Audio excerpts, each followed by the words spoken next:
Hi, everyone. Kinsey Schofield here, and I hope you are having the most fun, festive holiday season. As we wrap up 2025, we are looking back at some of my favorite interviews, some of my favorite guests, and I know that you love and enjoy them too. So kick back, relax, and enjoy your Christmas holiday, your Hanukkah, all the things.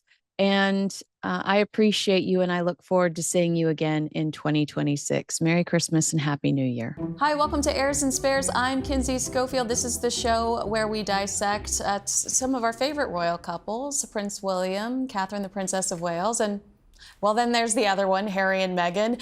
Today, I am joined by my co-host, royal author, Hugo Vickers. Hugo, what a pleasure it is to have you co-hosting Heirs and Spares with me. It's finally here. The time has finally come. I'm so glad to have you. It's very exciting. Thank you for having me along.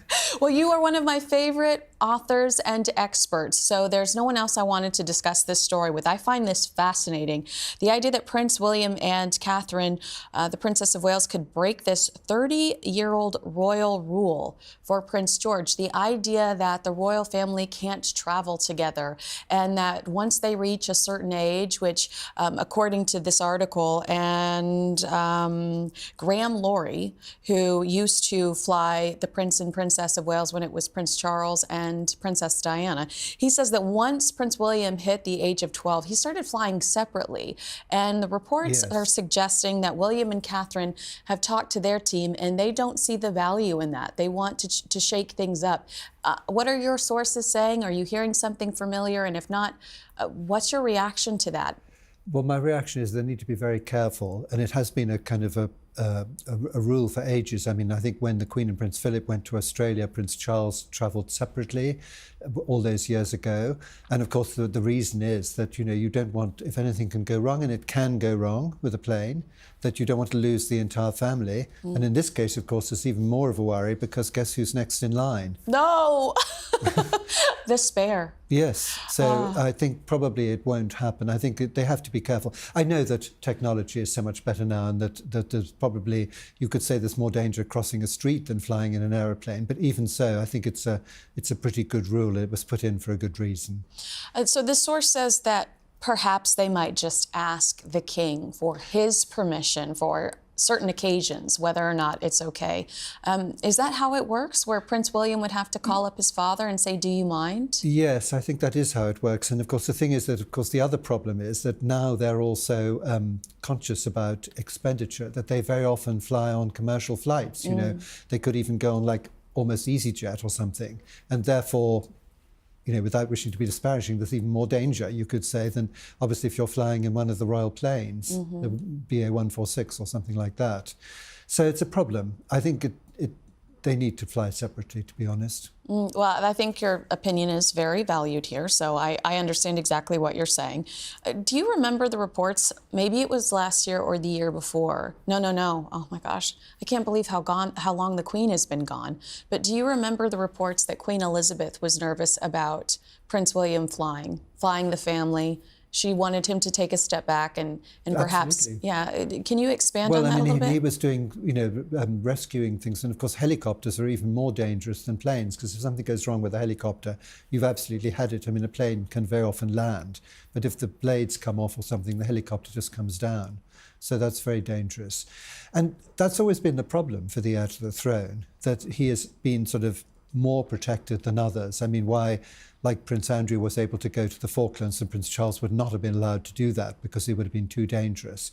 And too dangerous for two reasons. One, that, something could have accidentally happened. He could just be picked off by mistake. Or secondly, he could be taken hostage, in which case he's a very valuable property. And that causes more trouble than it's worth. That's always been the problem for the royal family. They long to serve like everybody else, but sometimes it's counterproductive. It happened to the Duke of Windsor, happened to the present Duke of Kent. They're not allowed to be too close to the front line. And when stories like this come out, how much of you wonders if it's a calculated campaign for us to see how much Prince William and Catherine just love their family and want to be around their family? I mean, do you think that this is a legitimate story that William and Catherine are saying, no, we don't want to fly separately? Or do you think sometimes we hear about things like this because they've done an excellent job of branding Catherine and William as family first, Oh, which yes. I admire. Yes, I so do admire. I. It's not a Yes. critique. Yeah. No, I mean, I personally, am rather sceptical about all these stories, and I wonder whether somebody's just sitting down thinking, well, here's a good story and I can get that into the paper. Of course, they're very good parents. They're very hands-on, and I know Prince William has sometimes been criticised for not doing enough royal duties. There is plenty of time for him to do royal duties later. He's in a very difficult situation. He's heir to the throne. The Prince of Wales never knows when he's going to become king. If his father's ill, it becomes more pressing. His wife has been unwell as well. He's got a very young family.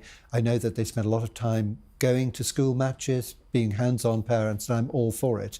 And I think that also will pay dividends later in the way the children are brought up, because whenever we see the children, I mean, they're absolutely great, aren't they? Oh, they are so precious, so well behaved, but just a side of cheeky. A side of Yes, cheeky that we yes. can enjoy.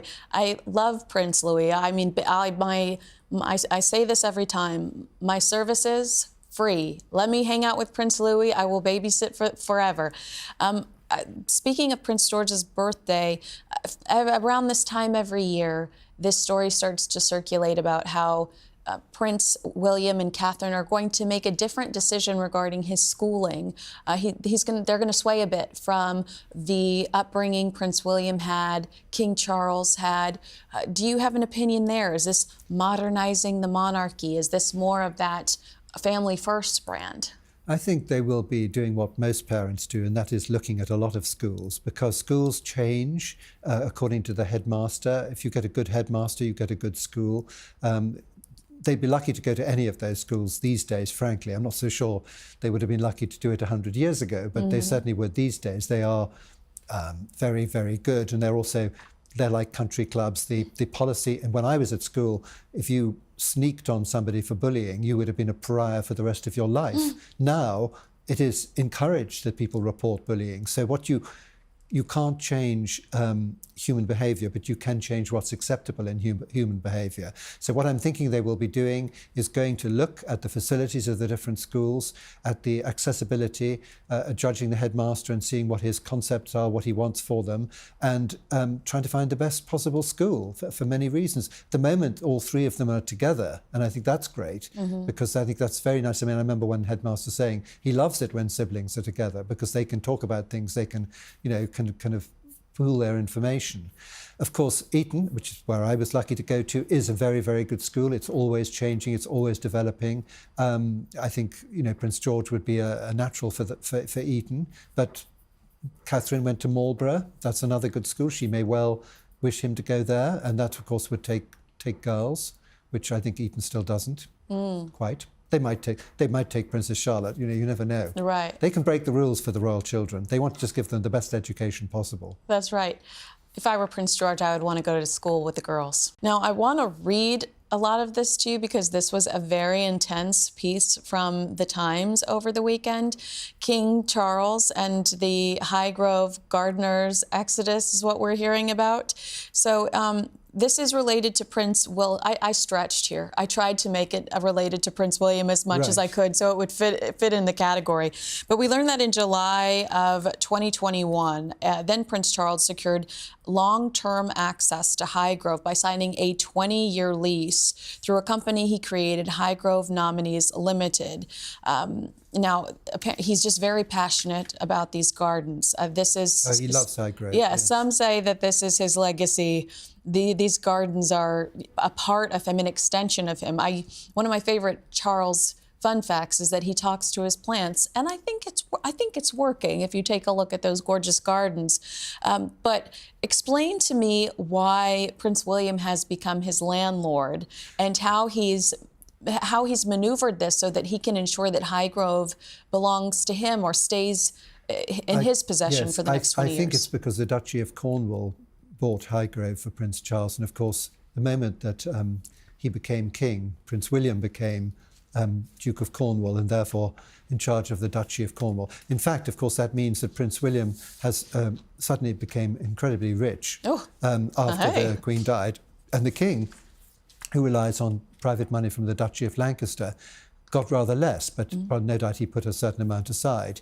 But Highgrove, yes, he's always absolutely loved that place, and it's developed over many years. I've seen it several times over the years, and it's a sort of, in some ways, it's a kind of a crazy garden, because he's got little statues, heads of the people he admires, like the Duchess of Devonshire, Lawrence Vanderpost, those sort of people. A lot of the things were pink, which reminded him of Royal Lodge. I remember thinking that a number of the seats were for one man. There were few, when you first went there were benches which had been given to the Prince and Princess of Wales, but they seem to have been changed. There are lots of sort of extraordinary sort of Turkish pots and things that are in the garden. I mean, it's a fascinating garden, and it's very much his dream, so I can well understand why he wants to hang on to it, and I suspect he would think of that as his ultimate sanctuary, really. That's a very good way to put it. Just your reaction to the story, because it was negative, about how out of 12 gardeners, he's lost 11 since 2022. He said to one worker, or he said about one worker, "Do not put me in front of this man again." This was an individual who was on a probation period. They were trying to determine whether or not they were going to keep him on, and he didn't know facts about a specific flower. I think you always want to surround yourself with people that are smarter than you, especially if you are cultivating this beautiful space that we now know they're selling an incredible amount of tickets. There's the amount of traffic that goes through this. He was called a diva about the gardening situation. I'd love your reaction to that. Well, I think probably the problem is that, now he's got access to Windsor, Sandringham, Balmoral, Birkhall, all these different houses. It seems to me that he's in perpetual orbit, and therefore he probably isn't able to go to Highgrove quite as much as he used to, or as much as he would want to. And if you don't go as much as before, then things do get out of hand. There's a sort of a lack of control. And so we know that he has a habit of being petulant at certain times, because we've seen how he responds to ill working pens in public. And so if he arrives there and finds that things haven't been done as he had hoped, I can imagine that it's quite likely he has something of a tantrum. And that doesn't go down very well. So I suspect it's probably, as much as anything else, a lack of overall control and drive, and that they don't know what he's thinking, they don't know what he wants, and therefore they don't get it right.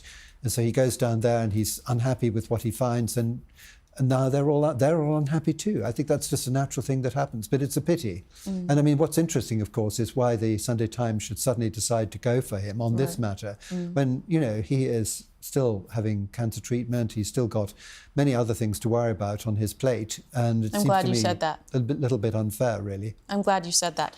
But what was news to me was that Prince William was his landlord, which is exciting, and that falls under the heirs category to justify this conversation yet again. All right, now you don't strike me as a Family Guy cartoon type of fan, but they've gone after Prince Harry and Meghan Markle yet again.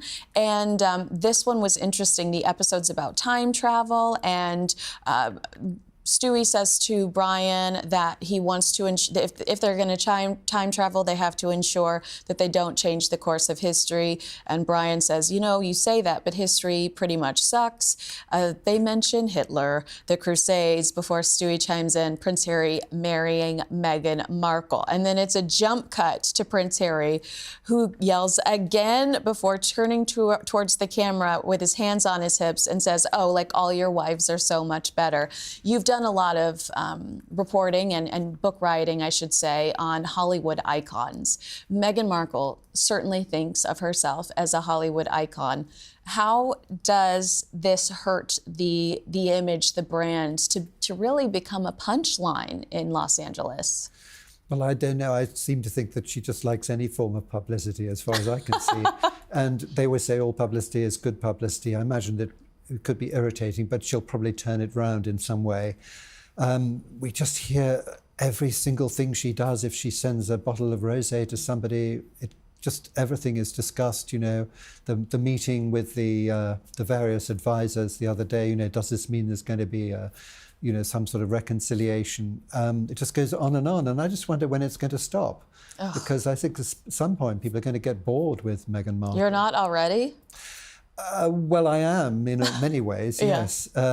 but I'm still rather intrigued by the fascination that other people have for her. Right. And the fact that it keeps on going. And of course, the full drama hasn't yet played out, which is why, I mean, because they're still together, aren't they?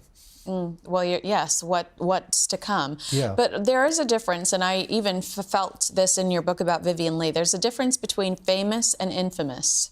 You know, Yes. there's, you know, initially we were told that this With Love Meghan show was going to be this incredible product that was going to boost her into on a whole other level. The year of the Markle Sparkle is what Page Six called 2025, and this show was supposed to be the core of it, along with a podcast, affiliate links on Instagram, As Ever products, Rosé. But we learned, thanks to Deadline, which is one of Hollywood's elite, you know, publications, that Meghan didn't even crack the top 300 with Love Meghan. That's got to be devastating. I mean, not as devastating as Polo, which landed at 3,436 on the list. Just about 500,000 people watched Polo, which is, I mean, we could sneeze in a random moment and end up on a blooper reel that gets more views than that. Or we could go to a Coldplay concert. Oh, we could go to a Coldplay. I mean, you and I, that would make some headlines. That we could recreate that here in a second. Yeah. But what do you think? Do you think that not necessarily landing on the list, because I think she can ignore certain things. She's already got a season 2 on the way. But the press surrounding this flop, that probably gets under her skin. Do you imagine? I imagine what's most worrying is what the press, the effect that the press has on the people who are going to employ her again in the future. When they look at the spreadsheets and the marketing and they work it all out. The reason that there's a second series is because they'd already filmed it. Yes. So that's fair enough. They've got to get something back. It's already there. Why not? Be interesting to see whether they do a third season. Maybe they will. I don't know. But it does seem to me, as an outside observer, that she just does one thing after another and it goes wrong, and then she does a different thing and then another different thing, and just wonder, what else she's going to come up with, because she's going to need a lot of ingenuity to keep going with new things the whole time. It is, to me, it's like the only thing consistent is that they're inconsistent, yes. Yes. You're right. I mean, if she were to lose the Netflix deal, or if she were to lose the show, I feel like it's a no-brainer that she should make the exact same show. I'm sure Netflix would give her the rights to the name for YouTube. Yes. And try to take it and do it somewhere else, because the way that she's so frazzled and moves in all these different directions, if I were a potential investor, I'd go, what is the end game? What do you do? What is your core mission? What are your values? It just seems like she's throwing darts at a wall. Absolutely. And the only thing which I don't know is whether behind the scenes, her marketing, whether she is actually making a lot of money on the side, on the different brands. I don't know. Maybe she is. Do you know about that? Whether she would be, because she has obviously got a lot of followers, which is important these days. I think that there was an initial blitz when it first launched, but it's gone stale. Yeah. If she wants to continue with that pursuit, the influencer game, then every time she posts a picture in an outfit, or every time she's seen in public in an outfit, she needs to immediately add something similar to her Shop My account. Right. But that's not happening, so there aren't regular updates. Not working either. So I think that it could be, there could be a return on investment there, and by investment I mean the intern or whatever that's uploading and updating that website, because you've got to pay for your help. If she were to be more consistent with the Shop My account, but she'll do the Netflix series. Everybody wants the sweater she's wearing while hovering over a bowl of spaghetti, a bowl of tomato sauce, the cream-colored sweater. That's so realistic. It's incredibly practical, isn't it? Yes. So there was a little mini blitz there. But the only way she can maintain the success with her links, her affiliate links, is by updating that website every time she posts herself wearing something, which is hard when a lot of the posts are back of the head, not just of the kids, but of her too. Yes. And the other thing that occurs to me is that, there are a lot of people who are very popular, like Gwyneth Paltrow seems to be a very, very nice Hollywood star.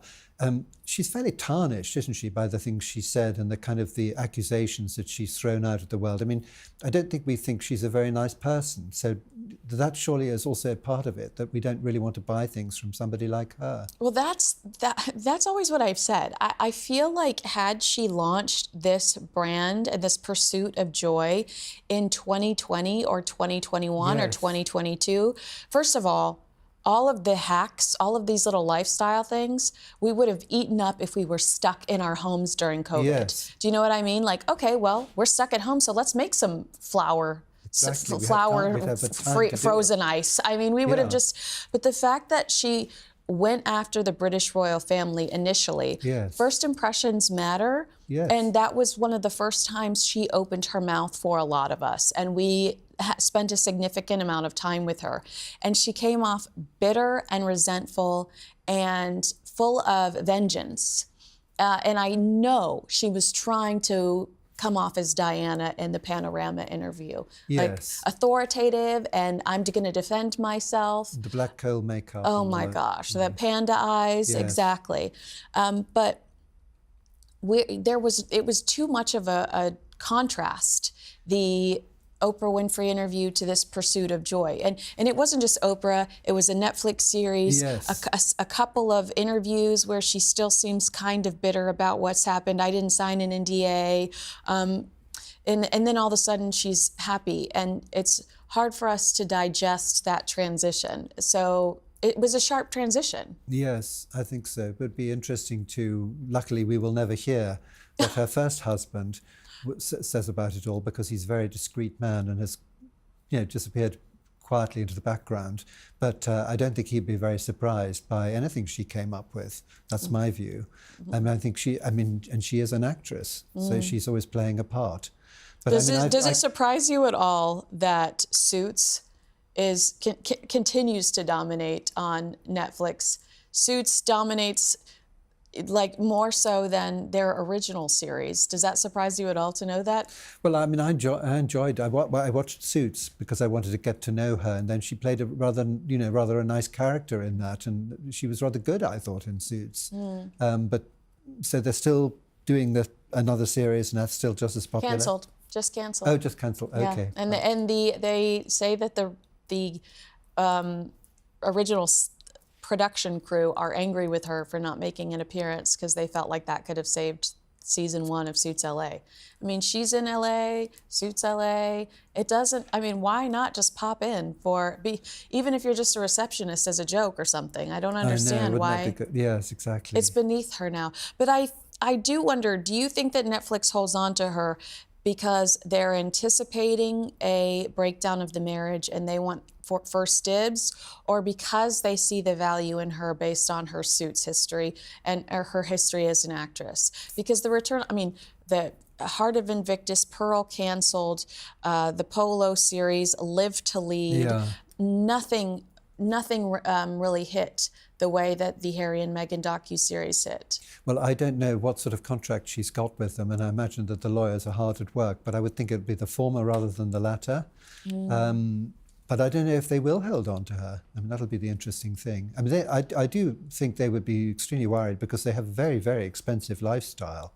I mean, all that security in the Montecito house, and whenever you see him arriving at an airport, there's a couple of Range Rovers and lots of people running around. This all costs money.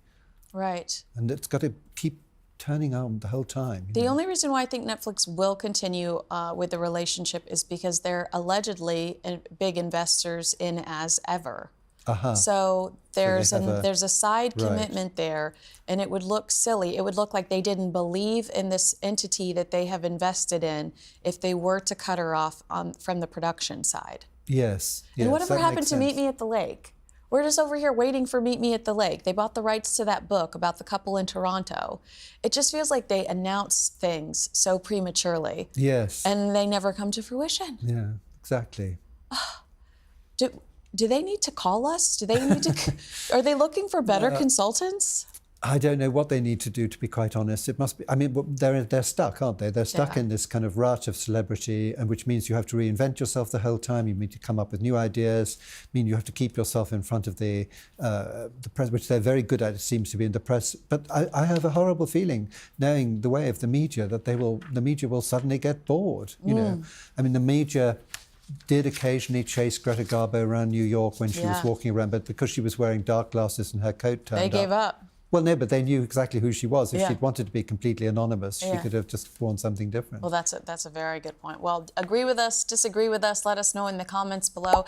Make sure you like, subscribe, and share this video with a friend, and follow Hugo on social media, because 4,000 people have liked his Prince William picture this week. So you're in for a treat. Thanks so much for watching, everyone. I'm Kinsey Schofield.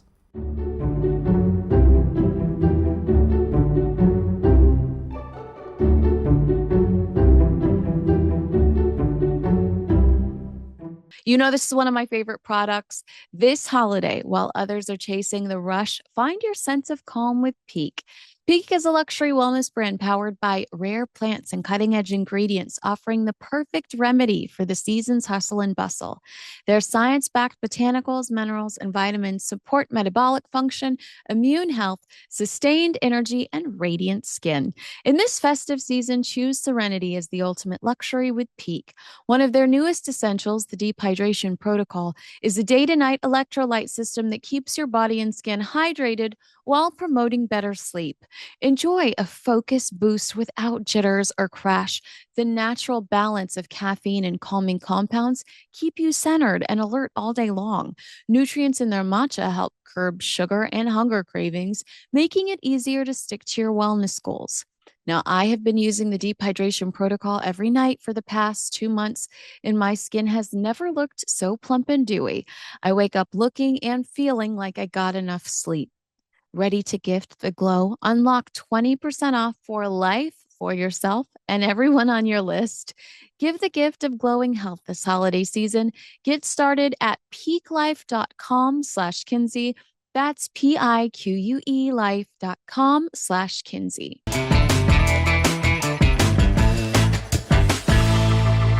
Hi, all. Kinsey Schofield here. Welcome to Crown and Conflict, a series dedicated to dissecting the most riveting royal scandals in history with insight from world-renowned royal experts. We explore the stories that shook the monarchy and captivated the globe. This week, royal biographer Hugo Vickers joins me to explore the similarities or differences between Meghan Markle and Wallis Simpson.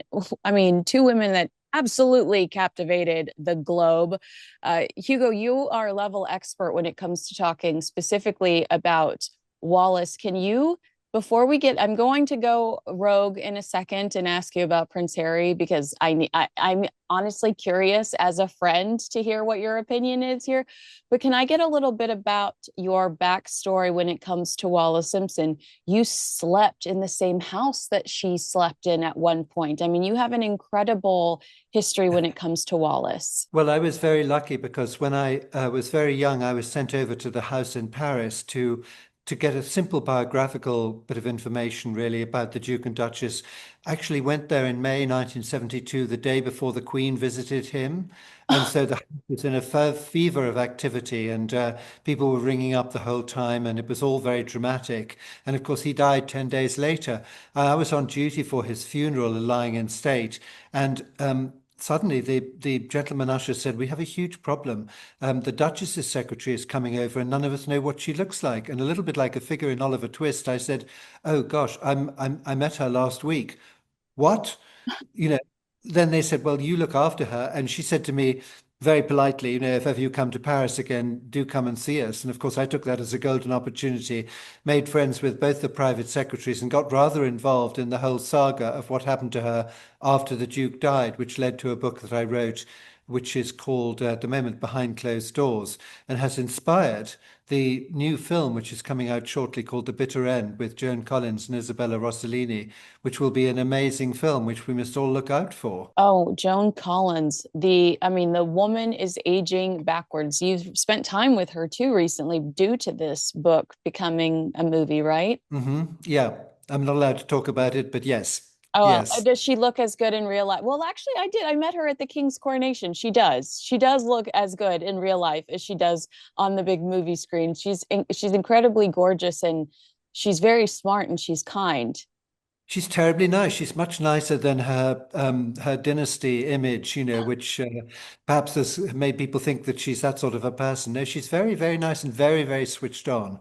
Oh, you know what And else? You worked with her years ago on an episode of Larry King Live about Charles the King's I, wedding to Queen Camilla. I did Yes, I'm I think you were in London, satellite. Dickie was in London, satellite. I don't remember where Joan was, but Joan Rivers and Joan Crawford were on this episode defending King Charles and Queen Camilla about their wedding.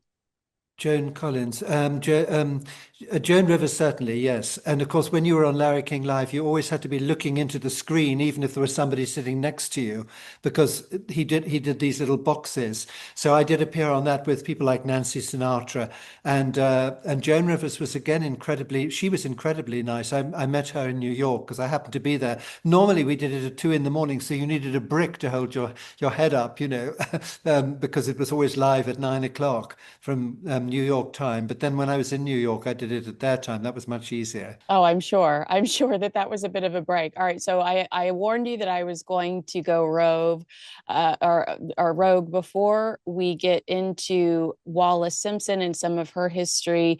There's another conflict that continues to dominate headlines, and that's Prince Harry versus the royal family. What do you make of the headline that's circulating pretty aggressively? It's been happening over the last 48 hours that Prince Harry secretly paid tribute to Prince Philip on the 80th anniversary of VJ Day. I think we might have a different definition of the word secretly than the author of this original headline, because if it's that much of a secret, we shouldn't know about it. And so quickly, Hugo. Well, yes, I mean, he was prevented some years ago from having a wreath laid on his behalf at the cenotaph, which of course he used to do before he shoved off. And the reason for that was you're either in or you're out. You can't be both. And to have somebody plant a wreath sort of surreptitiously, shall we say, rather than secretly, that's very sad. And I must say, I don't think Prince Philip would be terribly impressed by what Prince Harry's been up to recently. He handed over the Captain General position of the Royal Marines to him, which is a very, very distinguished position. And that, of course, has just been thrown away because you can't be Captain General of the Royal Marines, as I've said before, if you're lying barefooted under a tree in California, as he was shortly afterwards. Smoking a bowl. you know. Exactly. But what I thought was so, well, first of all, don't forget that the first year he was rejected from lying the wreath, he did that horrific photo opportunity in an American cemetery, and it was so vulgar and embarrassing and contrived, which I think that this is also vulgar, embarrassing, and contrived, because we only know about this because someone wanted us to know about this. And it feels intentional because you and I have been some of the biggest cheerleaders in reminding the world that the Queen and Prince Philip's twilight years were disrupted immensely by these two. They could not, I mean, I doubt they had a peaceful sleep in the last few years of their lives with threats of spare hovering over their heads. Prince Philip in the Oprah Winfrey interview, the Netflix series, was constant bickering and he said, she said being leaked in the press from Harry and Meghan in the lead up to the deaths of both Prince Philip and Queen Elizabeth. And this feels like somebody who's just trying to change the narrative. And of course, you remember that the Oprah Winfrey interview was actually broadcast when Prince Philip was very seriously ill in hospital. I mean, that was absolutely unacceptable. Yeah, it was. It was. So do you agree that this was a strategic move PR? It's more of a strategic move PR wise and less about a grandson remembering his grandfather. I'm being asked about an olive branch. Is it's an olive branch from Prince Harry? And I'm like, well, I need a second to get my barf bag. Yeah, I mean, it's crazy. I mean, you either do the one thing or the other, and I mean, it's a kind of slightly creepy, to get somebody to go and put a wreath down when you've been told that you can't have one laid on your behalf. when everybody else is laying them and all that sort of thing. No, it's awful. It's really Classic, awful. classic defiance. Well, let's talk about Wallace Simpson because even here on this channel, I've had several people compare Wallace to Meghan Markle. And you're actually one of the only authors that I've spoken to that really studied her that said, I don't know if that's fair and I don't know if that's true. So much around Wallace is myth that was likely perpetuated to justify the exile, to justify kind of shoving them away, and trying to pretend like they didn't exist, Wallace and Edward, after the abdication. Can we talk about some of those myths? Yes, of course. I mean, the only thing that she has in common with Meghan Markle is the fact that she's America. She was American and she'd been Divorce. married. Yeah. That's it. That's the over and done with. That's it. That's the only comparison. The awful thing is that if you get involved with something like the abdication, people can say anything about you and they will make up anything. It'll sort of be believed. I mean, even the Queen Mother rather encouraged the myth that she was the woman who stole the king. No, she wasn't. My reading of history is that she was fascinated to be the king's friend, and I don't really mind what interpretation you put on the word friend. It was very exciting to be in London, to have the king coming to dinner, to have footmen bringing round flowers and gold plate, and to have all the most distinguished people of the day longing to be at your table in order to get to the king and meet him and talk to him. Very exciting. But the thought of being the wife of the exiled king, the most hated woman in the world. No, that didn't appeal to her at all. And she always thought that, he'd had a number of sort of girlfriends before, and they got dumped at a certain point, and he moved on to another one. And she, I think, thought, she would be there for a while, and then that would all be rather exciting. And then she'd probably go back to nice, boring Mr. Simpson. She was just patiently waiting to be dumped. So let's talk about her role in the abdication crisis. So I believe that the myth is that Wallace forced King Edward to give up the throne, that she was behind him saying, "It's me, like I'm not, I refuse to be your side chick," very modern term. But really, you just said it, that the Queen Mother would whisper in people's ears that, yeah, that she ran off with the future of the monarchy. Um, did Edward abdicate purely for love, or were there also political pressures, personality clashes, and government resistance to her as queen? Well, there was a lot of things going on. I mean, it does remain one of the most fascinating sagas of the 20th century because men on the whole do not give up things for women. And he gave up ruling over two-thirds of the world's population when you think of the empire at that time for this woman who didn't seem to be particularly beautiful or special or unusual. Why did he do it? So my theory is if you read the letters that he wrote to Frida Dudley Ward, who was a long-time mistress, who actually I did meet in the 80s as well as when she was an old lady, um, you'll find plenty of evidence that he wanted to go, that he was fed up with his role, that he found it frustrating, and that he wanted to go out. Now, he loved the idea of America. And I think that subconsciously, and I don't think he would have admitted this, in Mrs. Simpson, he found in a sense an excuse to go. He must have realized that they wouldn't accept a woman with two husbands living as queen at that time. It was absolutely unacceptable. And on the other hand, that's what he did. And she didn't want him to abdicate. She thought he would be a good king. Indeed, when she actually heard the abdication speech, when she by that stage was down in the south of France, she was cowering under a rug. I have this description from Lord Brownlow to Cecil Beaton, cowering under a rug, thinking, this cannot happen, this must not happen, this is the worst situation that could possibly arise. Then, of course, what could she do? If somebody's abdicated for you, you can't just walk away. So obviously she married him. And then my reading of the situation, and I've really been studying this for decades now, is that she didn't want to marry him, but she made the best of it, and she looked after him very well. She fed him delicious food in beautiful surroundings, and did her best to keep him entertained. A man who had been totally busy all his life suddenly had nothing to do, nothing absolutely nothing to do. So there were But, many hours that need to be filled. but Hugo, you do realize how much that sounds like Prince Harry using the woman as an excuse to leave, as an excuse to flee, Well, and then having a very packed schedule and all of a sudden having nothing to do but twiddle his thumbs. well, yes, fair enough. That I agree with, but I Yes. think that Meghan Markle never intended to stay. Right, right. Yes. I think she wanted global recognition. She wanted status. I mean, we would not be talking about her unless she had married Prince Harry. Now, the Duchess of Windsor was completely different. She remained pretty quiet after that. I mean, okay, she wrote a book. It's actually a very civilized book. They did one or two very gentle interviews, but by and large, you really didn't hear from her again. Certainly not in the same way that Meghan Markle. I mean, I know that the media is different these days, but there was certainly no sort of promoting of herself. She was very much in the background. She created a beautiful house for him in Paris. She decorated it beautifully. She had lovely flowers. She had interesting people. She was a very good maîtresse de maison. She arranged the food was always absolutely delicious. I mean, everything about it was done at a very, very high level of sophistication. Now, one mistake, perhaps, that the Duchess of Windsor made was that she turned herself into the epitome of a royal duchess, much more elegant than our extremely elegant royal duchesses that we had over here in the United Kingdom. The Duchess of Kent and the Duchess of Gloucester, and they were very elegant ladies.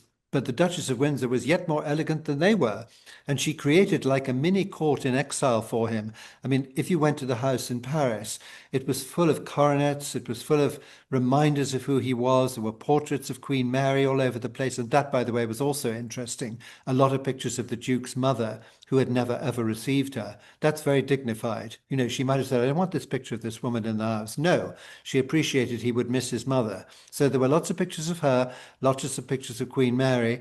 And it was like, the footmen they were always in livery, and when it was a special occasion, they put on their red uniforms. So many expatriates do that. They want to go away, and having gone away, they create in miniature the world that they'd left. And that's exactly what happened. But I'm how talking did to public perception wise, how does she make her? Because it sounds like you're saying her mistake public perception wise was being the most elegant duchess. Is it haute couture? Is it how she's dressing? Is it how does the well, public get a sense that she is this dignified, graceful, almost more duchess than a real duchess or the common duchesses at the time? Well, I know what you mean. The interesting thing is, I mean, there's two things. It's like what she's doing for him, and actually what Lady Diana Cooper, a great friend of both of them, said was, if I'd taken him on, I would have made him to be a cowboy in Wyoming. In other words, let him be free and let him just roam the world. And whereas she created this miniature court, but Mm. on another interesting thing, Kinsey, because she did become in a different way, one of the world's best dressed women. I mean, she had beautiful jewels, and she was. I mean, whole books have been written about her style, her fashion. I mean, she was extremely elegant, and I mean, the jewels were quite fascinating. I mean, because I used to go to the house a lot later on, and I got to know the secretaries. The Swiss secretary told me that when she went to New York, even after the Duke died, they would get all the jewels out of the bank in Paris, and they would be spread all over the bed. This treasure trove, Aladdin's cave of jewels. And the Duchess her maid would bring in a pale blue dress and a green dress and things, and the Duchess would decide which she took. They would then insure those particular jewels for the journey and for the stay in New York, and the rest of the jewels would go back to the bank. Well, people don't live like that now, but that was amazing, and that's the sort of thing she did. Wow, that sounds like a good day to me. All the jewelry on the bed and picking out how glamorous I'm expecting to look. Here are some more serious rumors and myths that you have told me specifically you believe are untrue. Wallace was a German agent who leaked state Yeah. secrets to the Nazis. Was this propaganda, post-war rumor mongering, or was there evidence she and Edward had dangerous sympathies? Once again, I go back to this thing that once you've been involved in the abdication, people can say anything about you. I mean, they said the most terrible things about her. They even said she was a man. They even said, that she'd had an affair with a sort of second-hand car dealer, a man called Trundle. All sorts of things were produced. There's always been a myth about the Chinese dossier, which has all sorts of facts about her. Now, what actually happened, which is what rather played into people's hands, was the fact that the Duke got a message from a man called Oscar Selbert saying, look, you went through the First World War, with the Great War, they would have called it. You don't want another war coming. Why don't you go to Germany, go and look at housing and things. And when they went to Germany, he thought, I can be useful. He had no right to do it. Of course, he shouldn't have done it. He shouldn't have gone. But also, in a way, he could take the Duchess with him, and she was then suddenly see him as a kind of like an influential figure again. Now, when they got to Germany, they suddenly got a message saying that Hitler wanted to see them. And I don't know about you, but if I'd gone to Germany, I was told Hitler wanted to see me, I'd be fascinated to meet him and have a look at him. So that's all they did. They went to see him. And he didn't spend much time with the Duchess. He spent a certain amount of time with the Duke. Inevitably, of course, there were photographs of the Duke waving like this, which like he's giving a Nazi salute.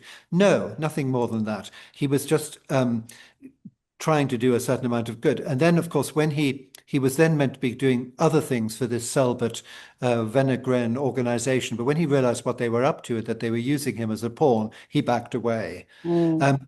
The myth certainly lasts. And the awful thing is that the further we get away from their real lives and the serious biographies written by people like Philip Ziegler with full access to all the papers, the worse the rumors come. And yes, you probably will agree with me. These days, people don't really care if it's true or not. As long as it's scandalous, as long as it's outrageous, they will buy the book. They love it. Well, I mean, to your point, one of the biggest myths and rumors you mentioned a second ago is this dossier about. I Yes. mean, how did this come to fruition? How did this come to fruition? All these people saying she went overseas and learned a few tricks of the trade, I guess. And was that just ugly talk so they could be like, well, we know why the king ran away with her. I mean, everybody has looked for this Chinese dossier thing, and nobody has ever found it. It just simply doesn't exist. And a man called Patrick French, I think, wrote a very good book recently about the sort of world she would have lived in China, and finally made some sense of it. No, of course not. I mean, it goes back.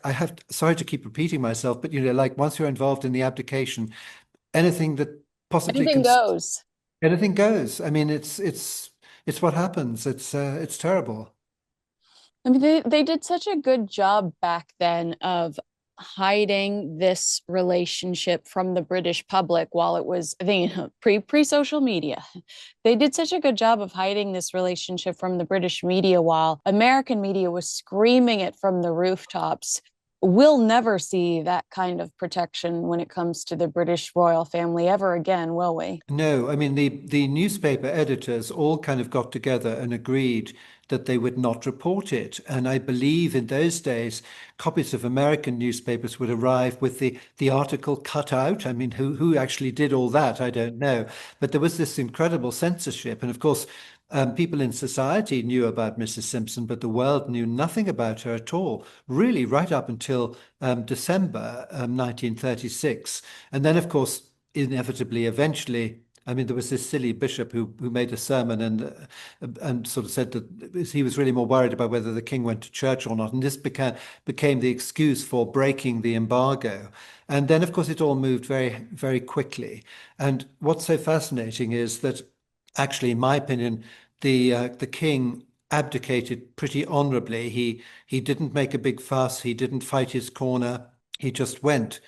He'd gone before people almost realized what was happening. By the time they realized that there was a possibility that he was going to abdicate, he had decided to do so, despite all the protestations of people like Winston Churchill and indeed Mrs. Simpson herself, who said she didn't want him to abdicate. And then, of course, then off he went. But I will say this, once he'd gone, he had a lot of time on his hands, and he sort of wanted to come back again and reinvent himself as a younger brother of George VI, go back to living at Fort Belvedere with his wife, take part on his own terms, of course, in royal life. And that was not acceptable. He had really let the side down by abdicating. And you can't have two kings. It just doesn't work. And And you that can't actually, be half in, half out. I mean, that's been the theme for the last yes. 5 years. And You I can't mean, come back when you want to. exactly. I mean, that's the thing with Prince Harry. I mean, various people, I mean, we may have even talked about this a bit. If Prince Harry himself, let's say even alone, came back to help do royal duties, it really wouldn't work because everybody would be looking at him and wondering what he was doing, whether he was happy in his new role, whether he was behaving properly. It would be a deflection from the king. And so when Edward VIII went, the first thing that George VI's advisors did was to make sure that he was seen as much as possible in different cities in England, because the more he was seen, the more the other one was forgotten and went into the background. And then, of course, there came a time, especially when war came, and it was a nuisance having the Duke of Windsor floating around in Europe because he might get kidnapped.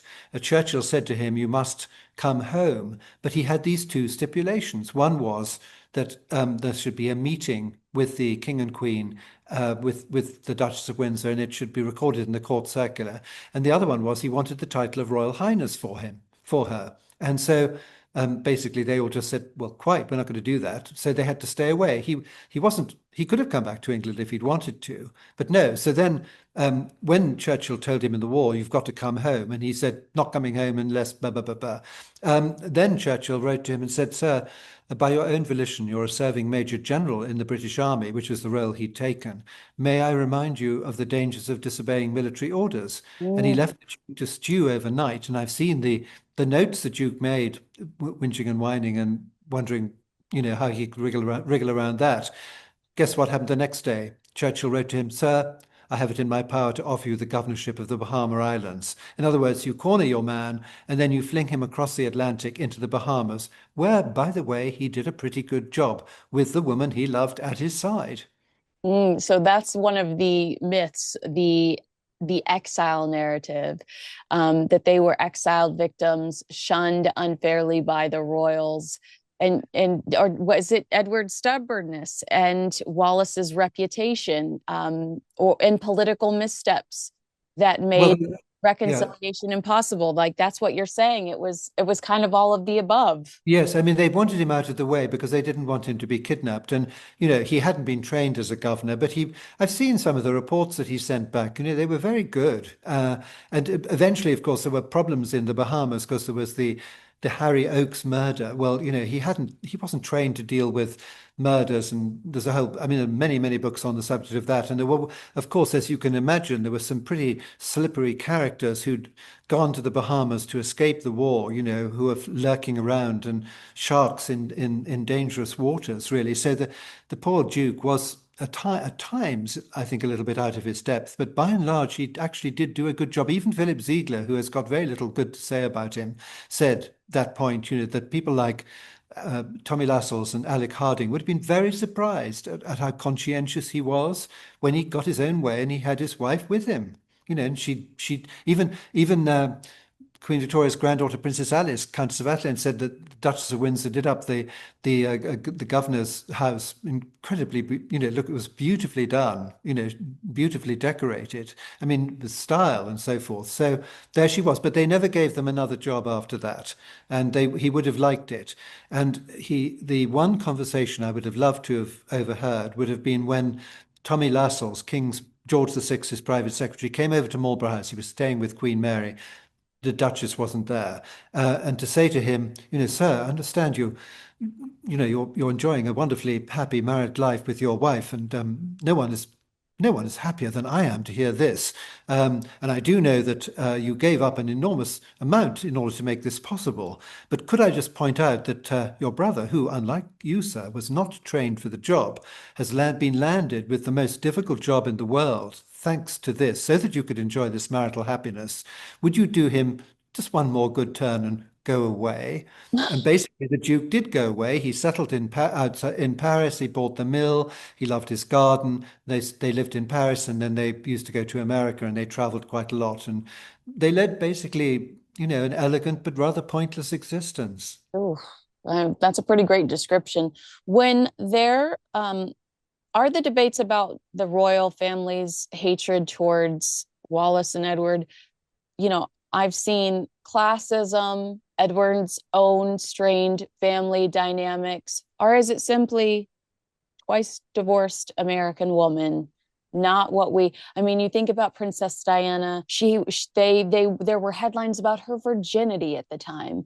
I mean, there are such high expectations, or were, I should say. I think Catherine was probably the last time the expectations were held pretty high, but there are such high expectations when it comes to marrying a monarch. Yes, I mean, I think when you think what happened with Princess Margaret a little bit later, and she, slightly mindful of all the business with the abdication, decided not to marry Group Captain Peter Townsend. You've got a situation where an unmarried princess was being discouraged from marrying a divorced equerry. But a few years later, a divorced princess, Princess Anne, marries an unmarried equerry with no problems at all. And now we have a king who was divorced and a queen who was divorced, and nobody minds at all. So things have changed a lot. So, I think the Windsors probably might have thought, well, hang on a minute, we were rather badly treated. I mean, Philip Ziegler, keep mentioning him because he was the Duke's official biographer. I'm having a conversation with him once, and he actually said that he wondered whether if the king had just held his ground and, been king, been crowned and waited 2 or 3 years, he might have got away with marrying her. I'm not sure that he would. The Tudor chaos. I mean, Well, yes. when I think of kings, typically in history, I think of the thousands of men that died for them because they want more territory, or they want more land, or they want more power. And Edward's the opposite of that. Edward's kind of like, you know what, I'm going to roll over and die. Well, of course, the other thing was that there's a terrible correspondence between him and Queen Mary because, obviously she felt that he'd really let the side down. She adored him, but he was her favorite, pretty much. Well, I don't know about favorite son, but she was very fond of him. He was the eldest son, and at one point he said, could you please explain your position? And she wrote back and said, when I think of all those young men who gave their lives in the Great War, and you were not prepared to make a lesser sacrifice. Ooh, ouch. Of It course, does seem like this royal family has really been controlled by women. I mean, like very opinionated. I mean, and maybe not so much now because I think that Queen Camilla really values King Charles's opinion and respects his opinion. And I've never, honestly, I know that Prince Harry wants us to believe that she's kind of this tyrant behind the scenes scheming. But I've always felt like that Princess Diana passes away. They're all mortified. You actually see Camilla step back for a long time, respecting the death of Diana. She kind of disappears while supporting the king, prince at the time, behind the scenes, behind closed doors. But they do wait a significant amount of time before they're seen together, before they marry each other. I think she's probably not as vocal and powerful, but it does seem like with this royal family, the women often wear the pants. I, I think some of the women that they've produced have been extremely good, Yeah, no, great. I think it's great. yes, and Lady Diana Cooper used to say it was always people like the Queen Mother who came in from the outside who were so brilliant, and Catherine, of course, again comes in from the outside, and so that's always been rather a good thing. And yes, and then I do remember one of the royal weddings, one of the men from the Lord Chamberlain's office saying, "We do our weddings very well. It's our marriages that don't work." Just Hilarious. that remark. But again, the Queen, Queen Elizabeth II, she had a problem because her mother wasn't going to relent really over the Duke of Windsor.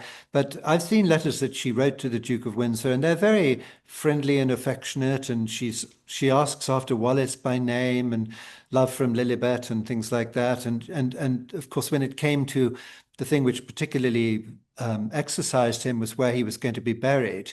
It was agreed that they would be buried at Frogmore together. And actually, in 1961, the Queen gave permission that flags on public buildings would fly at half-mast on the day of the Duchess of Windsor's funeral, which, by the way, they did without anybody saying anything contrary. Rather interesting. That's very interesting. Can you tell me about the conversation about the leaves that were falling in the spot and where Okay. How Wallace wanted to be buried? What was very interesting was that it was when Princess Marina was being buried at Frogmore, the Duke of Windsor then thought, yes, he would like very much that they should be in that particular graveyard. And when he was being put into the ground, the Duchess and the Queen were standing side by side, and the Queen said to her, "Which side of him do you want to be buried?" And she thought very quickly, and she loved plane trees, and she used to have the leaves of the plane trees. She used to collect them from her garden and put them on her dressing table. And she thought, well, two things. One, I was always rather in his shadow, and so I'd like to be on the shadowed side of the plane tree. And secondly, she said, no one's ever going to put flowers on my grave, so I would like the leaves from the tree to fall onto my grave. I think that's rather stylish, don't you? Isn't that so beautiful? I love what you told me that story one of the last times I saw you, and like I could feel my heart breaking inside my body. Well, there is this myth surrounding her, this reputation as a social climber. You talked about how exciting it must have been for her as this young American woman to have the king, the future king sniffing around, wanting to spend time with her, wanting to socialize, even if it was just in a friendly way.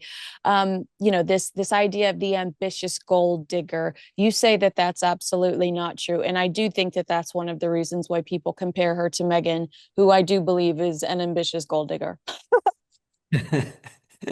I'm sure she was fascinated to have the king in her life, and also she handled him rather well because she answered back to him, and he rather liked that. When they first met, he made some remark about it's to do with central heating, I think, and she it was rather a boring remark, and she said something like that, expected rather more from the Prince of Wales, and he perked up. And I remember that Lady Diana Cooper, who knew them both, as I say, very well, she said to me once that people really did kind of shape up when she came into the room because she was very funny and she would get you going. And there was one story I always liked, which later on in her life, she said, people are always telling me I ought to look up my old friends. Look them up, dig them up. That is Yeah, very funny. she's very good with wise. She has, the wisecracks. They came out of her very quickly. And then James Pennissy was in the car with her once when Mr. Simpson had died in 1958, and she was discussing with him whether or not she should send flowers, and he's or write a letter or something. He said, I think send flowers. She said, yeah, I think I'll do that. And then James Pennissy said, but Duchess, this kind of makes it all right, doesn't it? What do you mean? He said, well. I mean, people always said two husbands living. She said, two husbands living? That's what Queen Mary always used to say, two husbands living. And then she paused and said, do you think we could all become Catholics and get married all over again? She was funny. I think you'd have had a very good time if you went to have dinner with her, and she would have made sure that you were part of the conversation. She was a very dexterous hostess. She didn't let people be left out. She was so yes. I think, of course, socially, yes, she loved all that world. I mean, more than the Duke, really. I mean, and certainly in the later years, she had to really be seen at, going to parties at the Lido. Sometimes, I hate to say, he would have preferred probably to stay at home and watch the television or read a book or read Field Marshal Alexander's memoirs or something. He used to sometimes get in the car and say to the chauffeur, "Where are we going tonight?" And they would go off somewhere. But she needed to be out there in the limelight a bit. Yeah, she liked.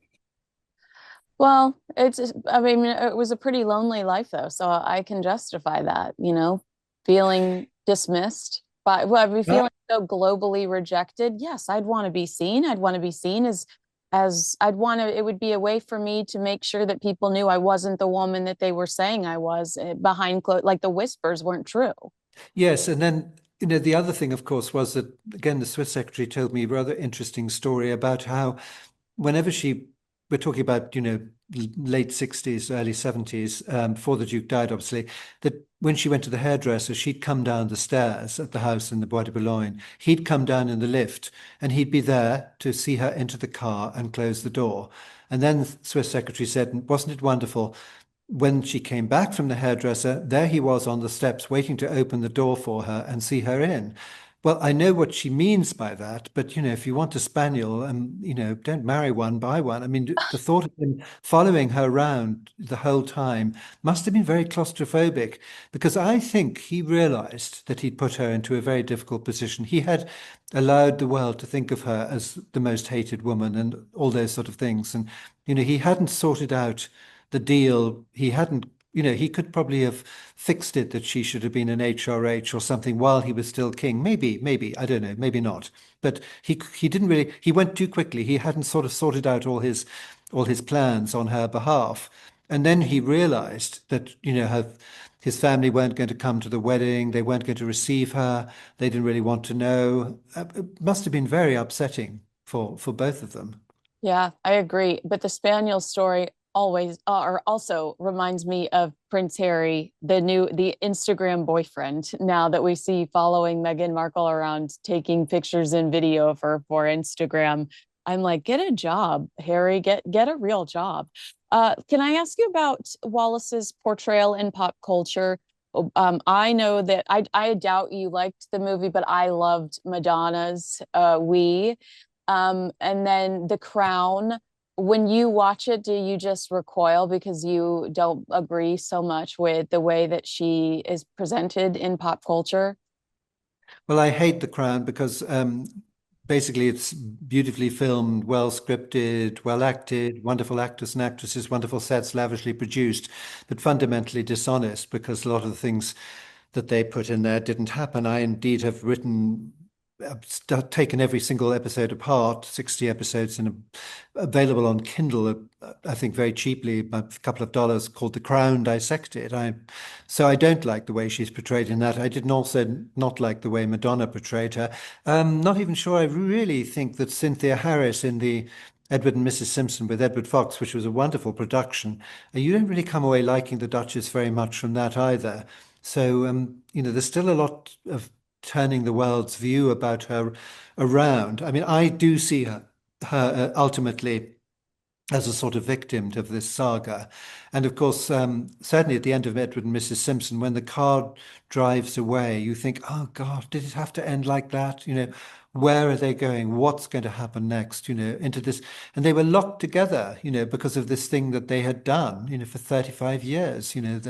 They had to keep the myth going. And that actually is a very interesting thing that happened to her when the Duke died. Monsieur Martin at the house, who a very perceptive man who worked there, was still there when she died, said, up until the day the Duke died, she knew everything.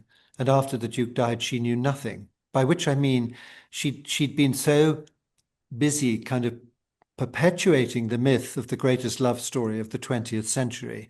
And after he died, she didn't have to do that anymore. She couldn't do it and she wasn't well. And so everything fell apart. But until that moment, when she was in Paris, if somebody dropped a plate in the mill, she kind of knew about it by radar. I mean, she was very, very switched on.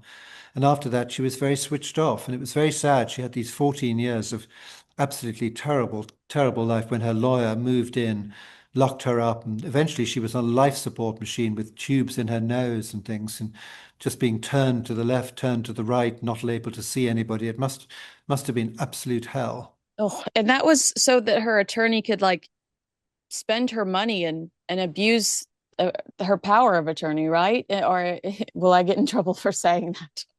No, no, no, you won't get into trouble for saying that at all. It's exactly what happened. I mean, the trouble is actually if you're a very rich widow and you don't get on terribly well with your husband's family and you've got no relations of your own and you've got a sly butler, a dodgy doctor, a dishonest lawyer and an avaricious Swiss banker, you're in big trouble. And that's what happened. They closed in on her. There's so many stories, Kinsey, about that, which happens to rich old ladies. And she was really the biggest victim of all at that point. And the Duke would have been utterly horrified because he only wanted her to be protected after he died. That was his main concern.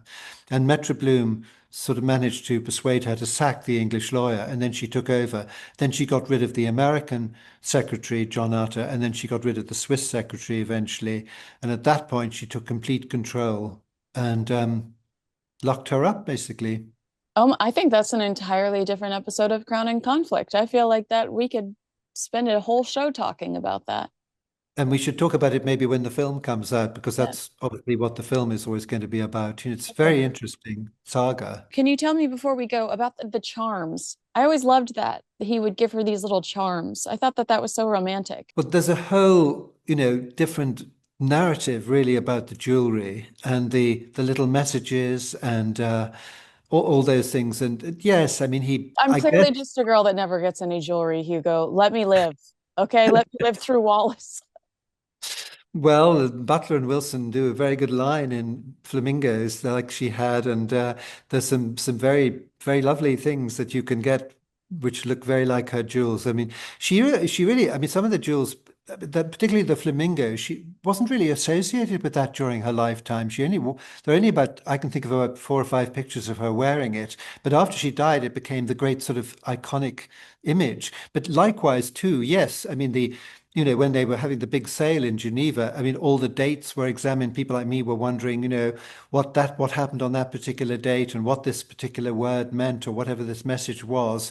I mean, he really did give her, he showered jewelry on her, and as I say, which led to the Aladdin's cave. And when it was sold, it sold for an enormous amount of money. People all over the world were buying it for way beyond its actual value. I mean, to have a piece of that would be so amazing. I can't imagine being able to look at that what a shiny bed just full of jewels and glossy items. All right, so behind closed doors, the tragic untold story of the Duchess of Windsor. When can we look forward to the reprint coming out? Because you've updated it a little bit. Well, Pegasus are producing it, and I'm hoping it'll be coming out sometime next year. Well, that's They kind of exciting. coincide with the film, I think. This is what But we call a the deep subject of the, tease. yeah, the subject of the jewels. I mean, I went to Geneva and I was looking at the jewels, and some of the jewels still had her makeup on them. Like jewelry does. Yes. Oh, I love that. I love that. I'm so jealous. You've seen so many beautiful things, and you've purchased some of her items. I know that you have some of their items in your home. Yes, I bought some Dimitri Bouchen gouaches, which were in the bathroom because I knew about Dimitri Bouchen. Nobody's ever heard of him, but I bought one that Garbo had, and then Boris Kochno had some, and then I discovered that he decorated her bathroom, and I thought, well, I'll go to New York and I'll buy one. But because people only wanted things with coronets on them or pugs, I got 26, I think, Oh and my subsequently bought more. And yeah, and I've been lucky. I've got quite a few things tucked away. When I was at my friend Miss Pat's house in South Carolina, she walked me through her house and showed me what she got from the auction too. And I was like, oh my gosh, this is the Duke and Duchess of Windsor. Just let me touch it. So it's Yes, so fun to yes. be around those items. Hugo Vickers, I something tells me I'm going to talk to you very soon. So I hate to say goodbye. More like see you later. Talk to you very soon, at least over WhatsApp. You've been so fascinating today. Thank you so much for all of your insight. That Wallace book, if you want to peruse used books, you can find the original. But if you're looking forward to the updated version, that's coming out in 2026. Something to look forward to, along with a gorgeous, glossy movie.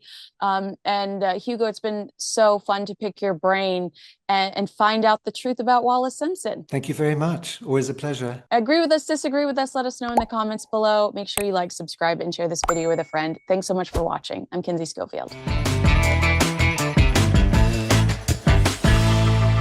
Hi, everyone. Kinsey Schofield here. Welcome to Crown and Conflict, a series dedicated to dissecting the most riveting royal stories in history with insight from world-renowned royal experts. We explore the stories that shook the monarchy and captivated the globe. This week, I'm excited to welcome royal biographer Hugo Vickers.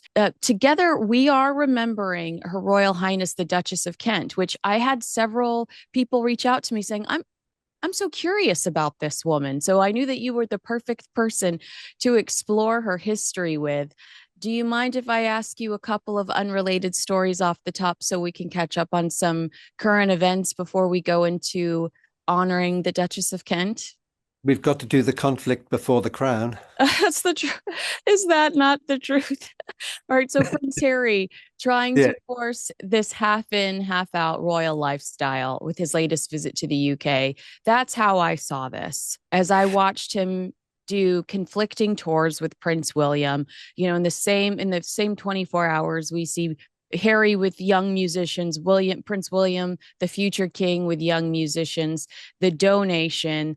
Um, am I being too sensitive in interpreting that as Harry trying to force this case that the Queen specifically said, that's not the way this works? Yeah, it's a complicated one, isn't it? Because first of all, I approve of him doing these sort of things because that's what he's good at, instead of hanging around in the garden while his wife chops up petals and scatters them over salads and things. Um, Having said that, of course, again, we can't stop him supporting charities if he's doing a good job. But I do see what you mean. It does look rather like a sort of pseudo royal engagement, and that is a shame. I sometimes think those coincidences are a little bit, just really are coincidences. I mean, everybody's out and about doing things. It doesn't take, it's not very difficult for the media, particularly our media over here, to make a link, to say, aha, they're doing the same thing, because presumably these things are arranged separately and somewhat in advance, and they probably didn't know that they were going to be doing similar engagements. That's what I think. All right. Well, that's a very mature response. Thank you for being the adult in the room as I as I sit and just fume. Talk to me about the meeting with King Charles. We I did not anticipate it. In fact, for 2 weeks, I said, nope, nope, nope, it won't happen. I don't believe that it would happen. I think Prince Harry's too much of a liability. And within an hour of Prince Harry leaving, or maybe 2 hours of Prince Harry saying goodbye to his father, he's telling people at his Invictus event that his dad's doing great. I mean, I would just say no comment. Oh, you know what? I don't really feel comfortable Yes, reacting to that. I mean, the good thing is we don't know what they talked about. I mean, nothing has come out. I mean, if it does, then I will be absolutely with you on that one. I personally have always been very keen that the two of them should meet, because I believe, like the late Queen, in conciliation, and that, that if people are prepared to compromise, it's a good idea, and one meeting can lead to another meeting. It doesn't mean that it's going to be leading to him coming back, because he would be a complete distraction, as he's proved to be the whole of this week, because the other members of the royal family go about their duties perfectly quietly and happily. But whenever he does anything, the media focuses on him. So if he came back and decided to undertake royal engagements, he would be in conflict with the king completely and deflect from what the king is doing. But just looking at it from a sort of father-son point of view, I think it's good that they meet, because, the king isn't well. He might not live a great deal longer. We don't know. We hope he will. It would be awful if there hadn't been some sort of private resolution between them, because Prince Harry carries a lot of baggage around with him already to do with his dead mother. I think he probably carries quite a lot of baggage around to do with his present situation and his wife.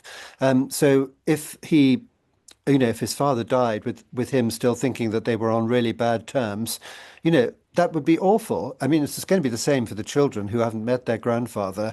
But so I don't resent them having a cup of tea together, but I don't think it means anything more than that. And I hope it was a civilized meeting. I mean, obviously, yes. I hope that Prince Harry it was a peaceful experience, and Harry didn't ask for anything, because that was one of my biggest concerns, that he'd Roland's complaining about his security situation yet again, especially seeing how well protected he was during He the trip.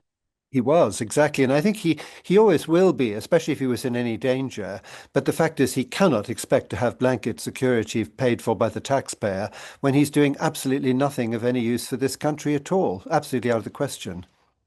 You talked about guilt in your previous answer. I would feel really guilty if I released a Netflix series painting the entire institution as this racism institution, unfact checked, by the way. They talked about art within the palaces that were racist, that aren't even in the palaces anymore. Um, they were so hateful, and spare Harry, the unnecessary comments about Prince William's physical appearance, how William isn't as handsome as he used to be, Catherine's private text messages. And, within a few months, we find out that, and they actually weren't as hateful to the king as much as they were to Prince William and Catherine throughout this entire thing. But I mean, and also, just to jump in, and interrupt myself, Endgame literally came out weeks before we found out that there were these two very serious surgeries that the king and the princess of Wales needed to have. So they were, you know, assaulted by these headlines about them being the royal racists while they're trying to deal with these health issues. Do you think Harry feels guilty about those actions now, and that's why he's dropping a $1.5 million donation in the UK? That is that blood money? I imagine, yeah, I imagine that there's a certain element about that. I would also add in, by the way, doing the Oprah Winfrey interview when Prince Philip was gravely ill, as he must perfectly well have known, and causing an enormous amount of distress to his grandmother in the last 2 years of her life. I think there's an awful lot that he needs to apologize for. But having said that, still feel it was a good idea for him to have a chat with his father. It can't have done either of them any harm. That, at least I hope not. Yeah. I feel really guilty that I'm annoyed by the meeting. I wish I didn't feel that way, but am incredibly protective of Prince William and Catherine. Instinctively I just am very protective of them. And I feel like this is a meeting that would disappoint Prince William and potentially make him nervous, because he doesn't trust his brother and he's afraid that his brother might see or hear things, whether the king wants him to or not, that he could repeat or turn around and monetize and use against the family yet again. Well, I mean, the one thing where I'm really absolutely with you on this one is, of course, that when he comes back here, to some extent, he becomes Prince Harry again, and of course, he needs to do that to show that he's welcome. I mean, he isn't going to be allowed up onto the balcony anymore. He's not going to be seen in any fine uniforms. And I always thought, well, goodness me, as time goes on, the man who was once Captain General of the Royal Marines in fantastic uniforms and all the wonderful things that he traveling in carriages and appearing on the balcony, that is a member of the royal family. Instead of which you get this guy stumbling off a plane with a backpack and a woolly hat, and that's really eventually what he becomes. He just becomes another character like that. So there, of course, the fact that he has some sort of access to the king, I suppose, does have a potential monetizing element, which isn't very attractive. But on balance, I think I was pleased that they met. I think, it's such an awful situation that he's in already. I mean, I don't think he's in control of his life in any way at all. I think he's completely controlled by Meghan Markle. And so, if he can slip out every now and again and, perhaps maybe he did say sorry. Let's hope he did, because he's the one who has to say sorry, not the other way around. That's for sure. Amen. Do you think that this it's interesting at all, this personal donation? That's what the headline kept saying, personal donation. What does Archwell do? Why would it not be an Archwell donation? What does Archwell do? What does Archwell do? Why does it exist? Do you think Archibald gives money to Prince Harry for him to make personal donations with? I don't know. I Yeah. mean, I don't know what's going on. Isn't But that did that not was that not strange at all to you that the headline specifically said personal donation? It felt all very orchestrated. I mean, it leads into my next question. Is he doing this, showing up, extending his trip for 4 days because he's looking for some positive PR? He's trying to turn things around because the public has reacted very negatively towards him and his wife in the last 5 years.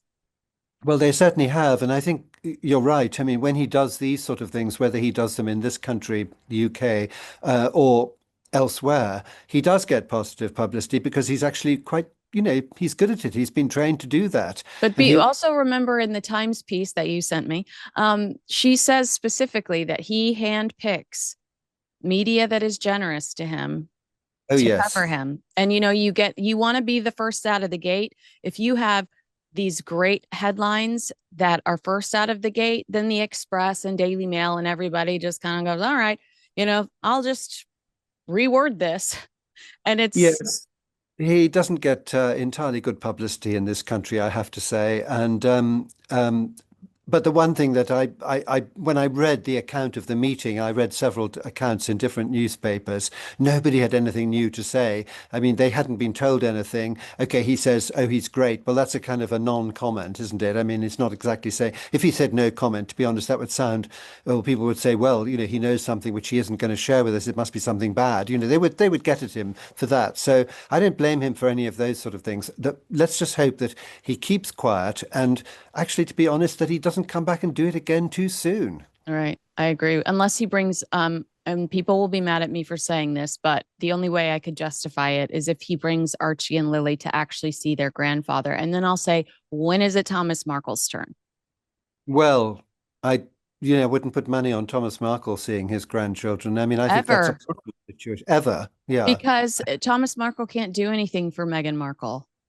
And Thomas Markle was, am I not right, living about 70 miles away?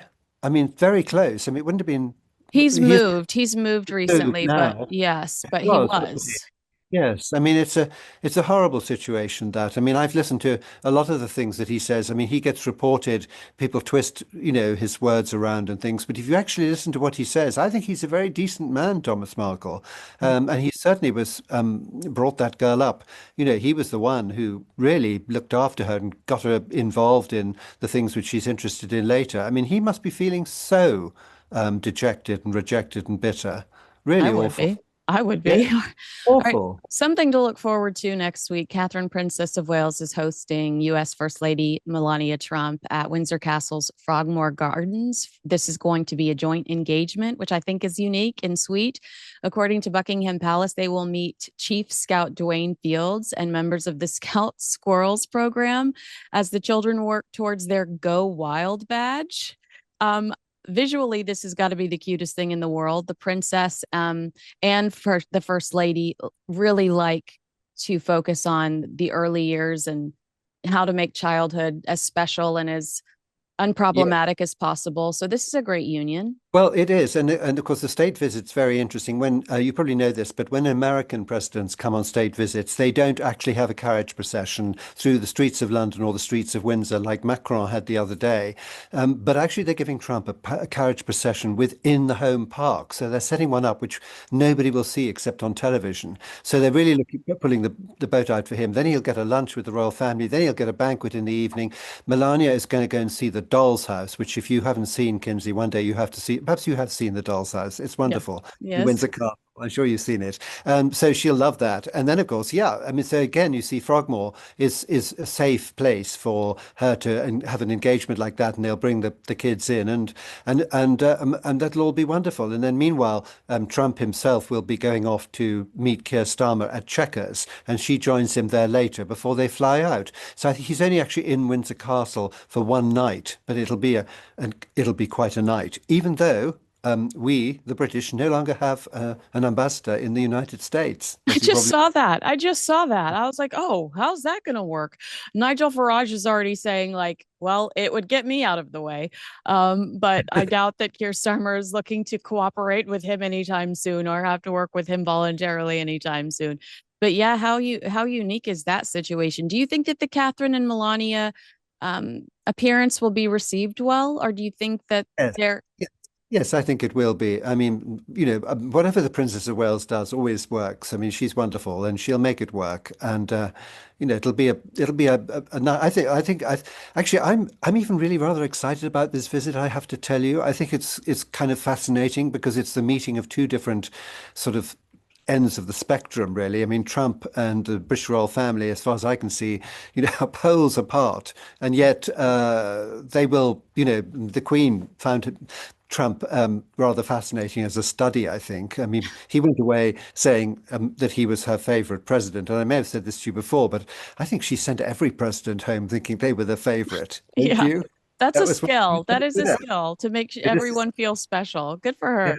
All right, well, let's transition. Known for her quiet dignity, the Duchess of Kent focused on education and music, and we'll talk about one of her charities that you've been involved in that she's so proud of here in a second, even teaching under the name of Mrs. Kent.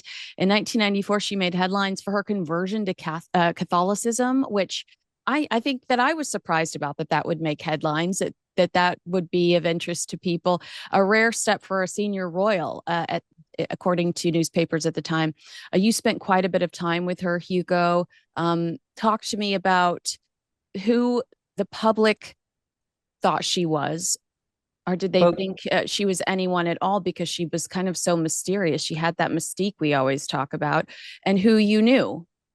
Well, if you go back to the wedding in 1961 at York Minster, hugely popular. I mean, televised event seen by people all over the world, and people came because Princess Marina, the Duke's mother, was so well connected in Europe. You had people like Queen Ina of Spain and lots of foreign royalty there. Fantastic Yorkshire girl marrying a young soldier who'd lost his father when he was a little boy, and it's a great union. And if you'd been around, which I know you weren't, in the 60s, 70s, and 80s, watching the royal family, you'd have seen a lot of the Duchess of Kent. And I just remember that I was about 14 years old, the state opening of Parliament in 1966, and in those days they had a royal procession of members of the royal family came in to show their support to the Queen before her procession.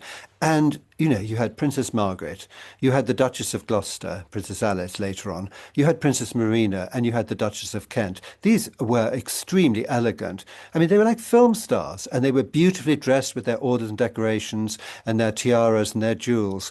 And they walked in, obviously with their husbands, if they had husbands with them, which they did actually by and large. And then they took their place in the House of Lords. And I mean, to see that, it's gone, that era. It's completely disappeared. And so the young Duchess was very much around. And then she took on all sorts of different charities and different things that she got involved with, Age Concern and the Samaritans. She had regiments. She was Chancellor of Leeds University. She and the Duke both absolutely loved music, and that was one of the great things they had in common. And she liked riding and she liked country pursuits. I mean, she was a really nice, genuinely nice girl, who married into the royal family. Not perhaps the first choice of Princess Marina, the Duke's mother. She was rather sort of inclined to want royal dynastic marriages. That's the way she'd been brought up. But Catherine, Duchess of Kent, she was really popular. And I've noticed, particularly since she died, because we haven't seen her out and about very much recently, how so many people have commented on how lovely she was and how she balanced the dignity of a member of the royal family with a sort of humanitarian side, very, very much pre-Diana and without all the attendant hype. Or calling the press, in between Exactly. in between stage paparazzi shots. Although Exactly. that's not too fair to do. I know Diana was harassed by them No, as well. yeah, she Um, was. let's talk about because you posted this gorgeous photo.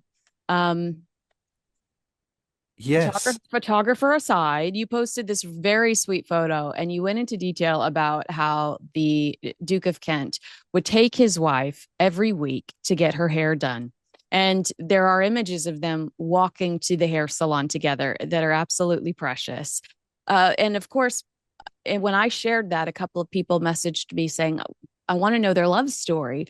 Do you know what first drew Prince Edward, the Duke of Kent, to Catherine, and what made their marriage stand out at the time? Well, I used to because I did a book with him, as you know, and so the lovely side of it was that she appeared from time to time. I mean, by that stage she wasn't going out very much, but and then I used to sometimes because I'm not often in London at the weekend, but I knew that they got a little bit bored sometimes. I was told that, and so I used to get in touch and say, "Can I come for tea?" And that would sort of like be a little beacon in the middle of the weekend, and so had a nice time. And together they both told me that contrary to the thought that they met when he was stationed in Yorkshire as a soldier. They actually met at a hunt ball at Blenheim Palace, the Hatrop Hunt Ball in the late 50s.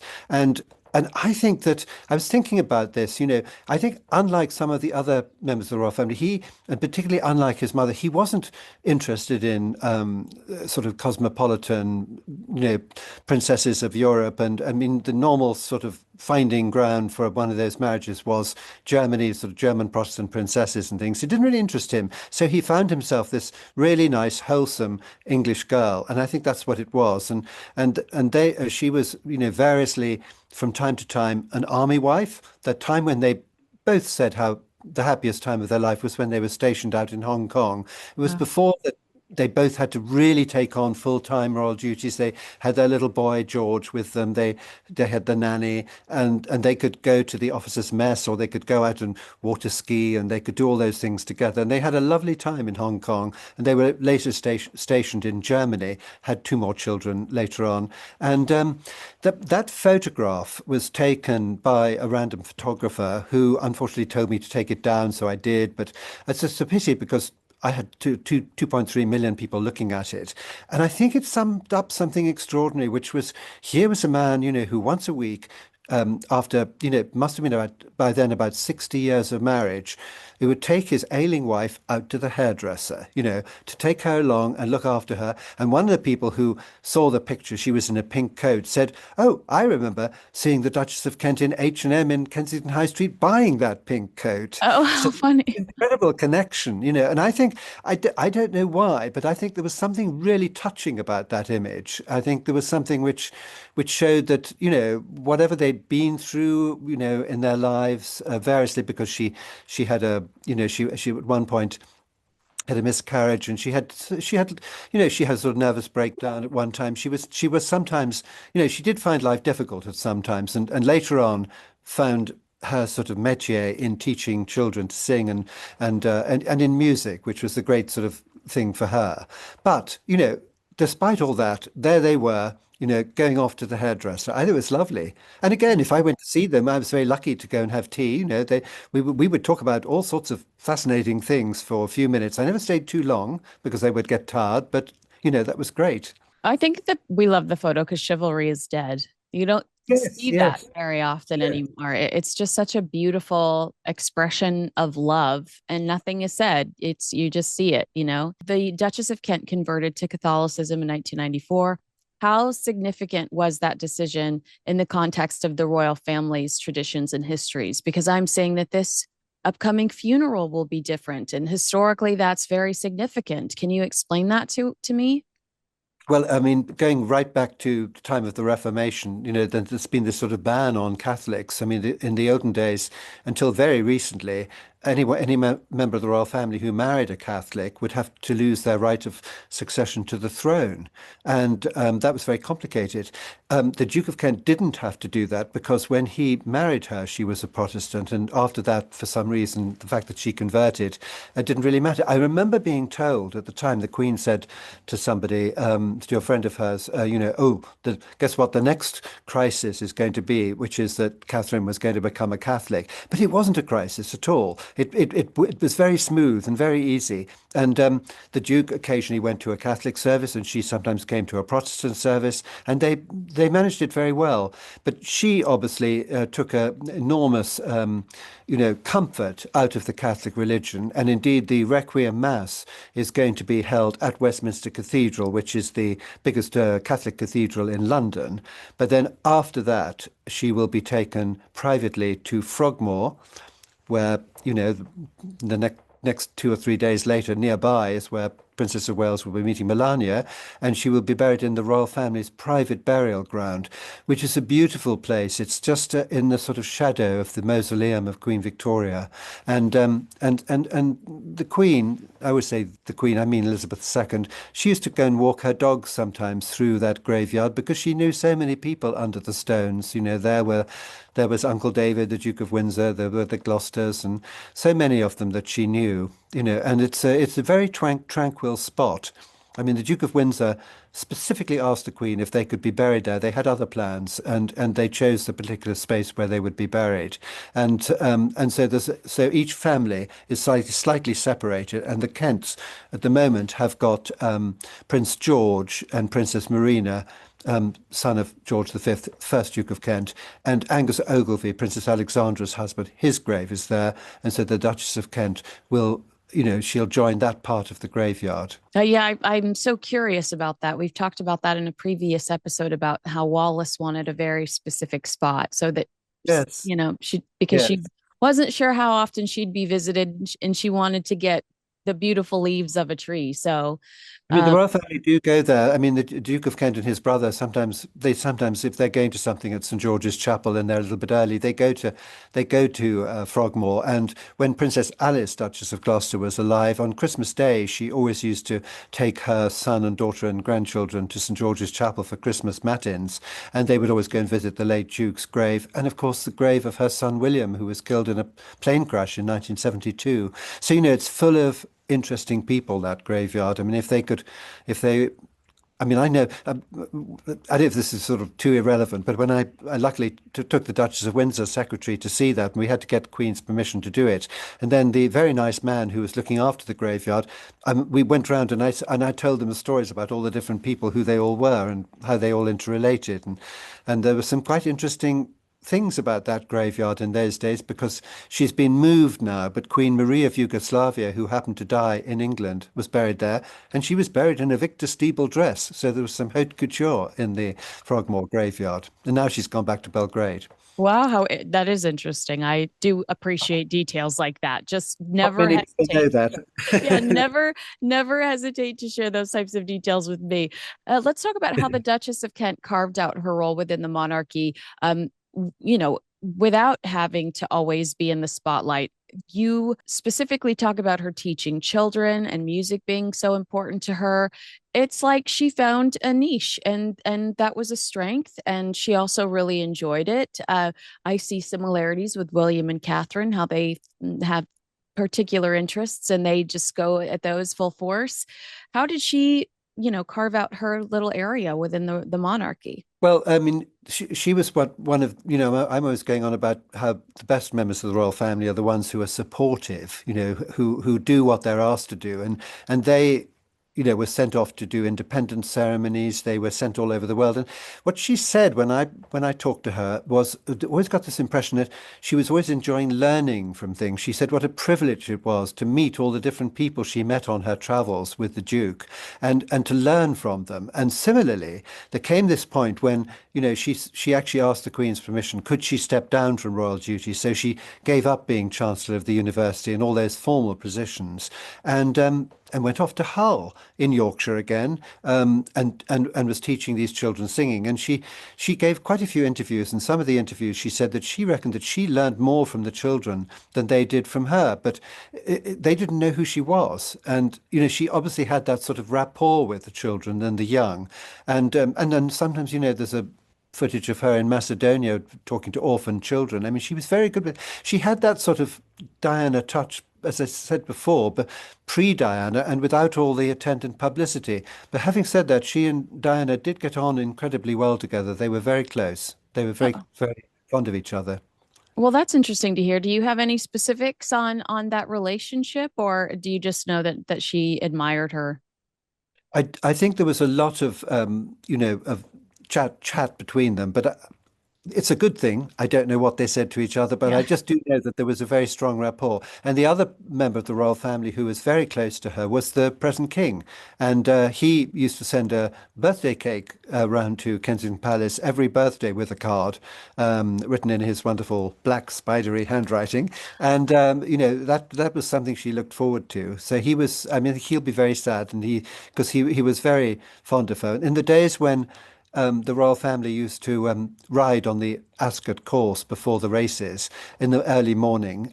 You sometimes used to see them. I remember a photograph, and her, she and he would be riding side by side. And I remember seeing her getting out of his car once at a polo match. And so they were really good friends. That was nice. And actually, on his 30th birthday, now I remember, he went to Covent Garden for some big performance, and she somehow managed to also be there for one of her charities. So they were in the royal box together. So Oh, cute. the royal family do have these sort of extraordinary, some are closer than others, but they were very close, but Diana too. So that was nice. It was nice.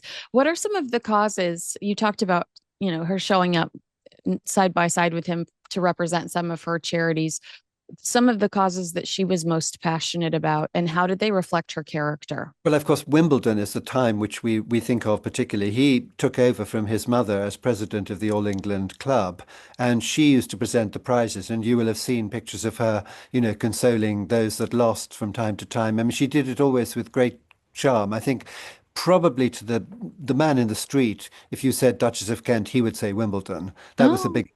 Yes, very much so.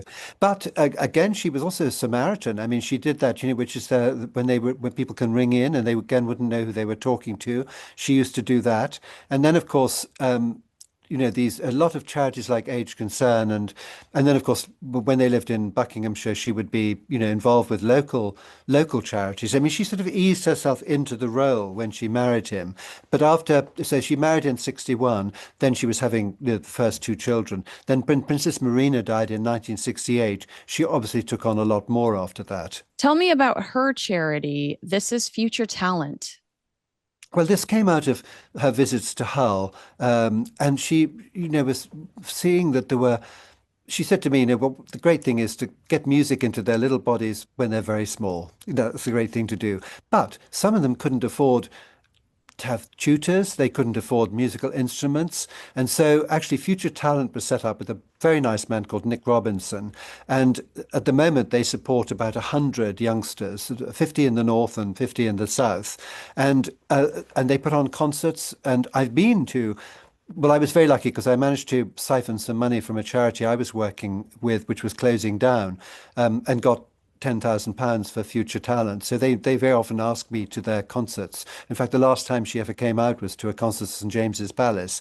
And then you'll get lots of different performers, young performers playing maybe the flute or the piano or, or three or four of them together. And they're really, really good. And it gets them going. And that's what she liked. It gives them a start where they might never have ever had that opportunity.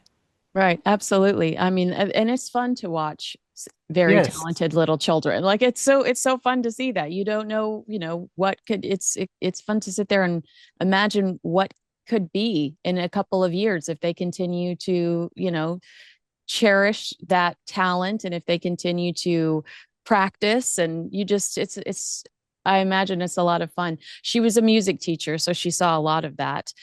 Yes, she did. I mean, The before fact she married, oh, she was a teacher actually in a school very near where I live in London.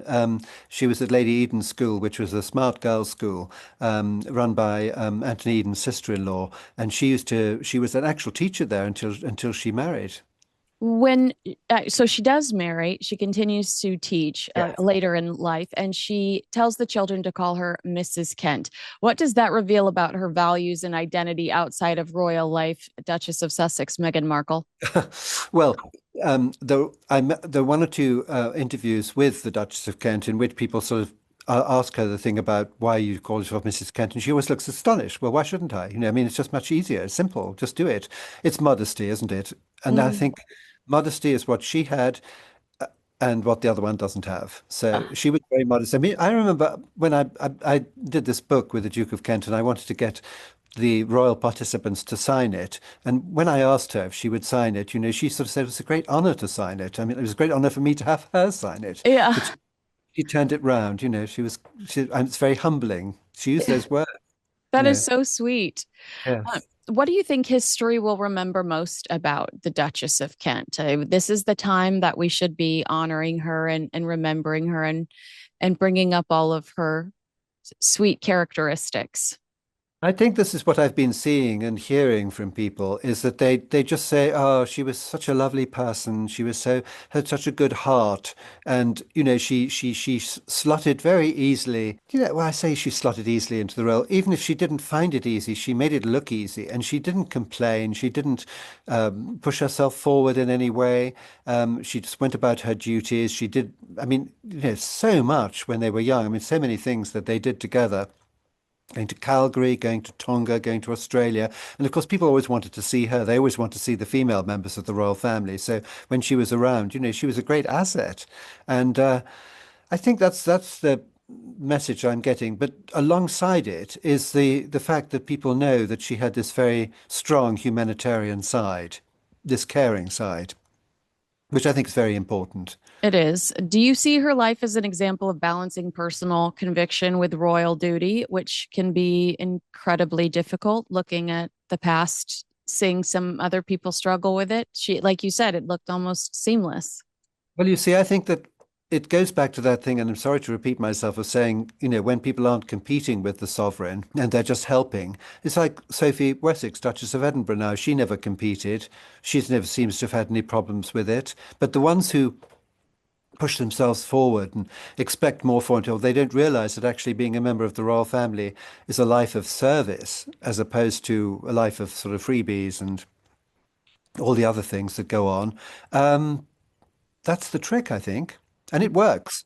And if you could say that. I mean, I think she appreciated that by marrying the Duke of Kent, she had a very interesting life. She as a Yorkshire girl, with a father who was Lord Lieutenant who liked his cricket. If she'd married a local man, would she have gone to Tonga? Would she have gone to Australia? She might have done, but I don't think so. And she wouldn't have met all those extraordinary people. All this because the heads of state come out, and I mean they had a lot of fun. I mean, and he was a great cine film maker, and so there are some wonderful cine films of their travels and of the different sort of performances that they sat through, and and again, I remember the scenes of their honeymoon in Majorca, and she was a very good water skier. I find myself obliged to say to him, "Sir, you water ski a bit the way I do." It's not quite as he got better at it later, but she was a natural. That's hilarious. Yes. You and I have both been asked this question in the last week, and we have the same answer. The prediction as to whether Prince Harry would attend her funeral. You had a lot more insight about this than I did. I said, I don't think so. He just spent 4 days. He doesn't like to be away from his family. He doesn't like to be outside of Montecito when he doesn't, when it's not required of him.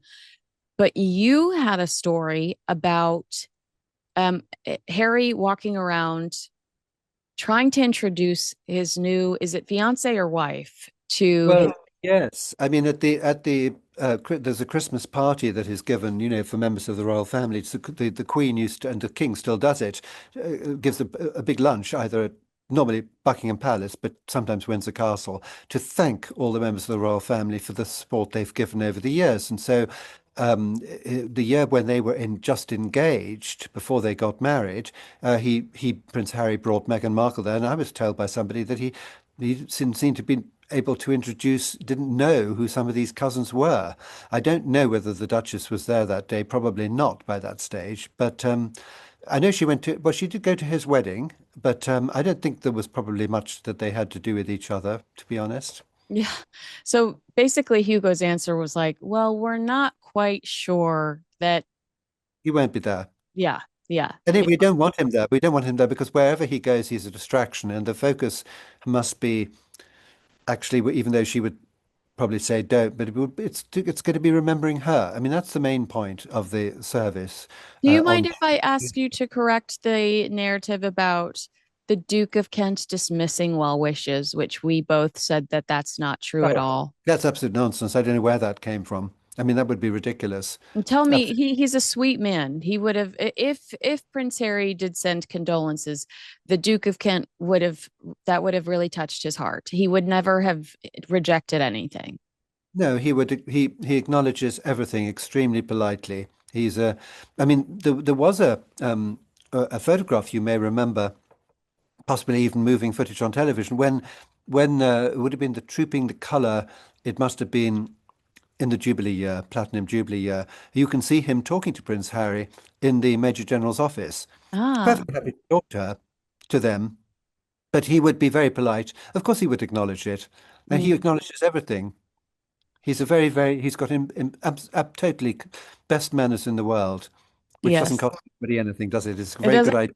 doesn't Manners. cost anybody anything. I'm glad you said that. I'm going to put you on the spot, and I apologize, but you said something that got my antennas going. Everywhere Prince Harry shows up, he's a distraction. Is he going to be at Prince William's coronation one day? If Uh, things stay the way they are right now, would he be invited to Prince William's coronation? I think if I went down to the bookmakers and put some money on, I probably would get very, very good odds if I said he was going to be there. By which I mean says we don't listen. I don't know. Yeah. He doesn't know. Prince William doesn't know. But the way things are at the moment, quite likely not. The only precedent, really, which was a great worry to them all back in 1953, was whether to invite the Duke of Windsor. But it was made absolutely clear that it would be inappropriate for a previous king to attend the coronation of a future queen. And very politely, this message was given to the Duke by his lawyer from the royal household, and he put out a statement to that effect. It would not be appropriate for me to be there. And then there were photographs indeed of him watching it on the television in Paris with the Duchess.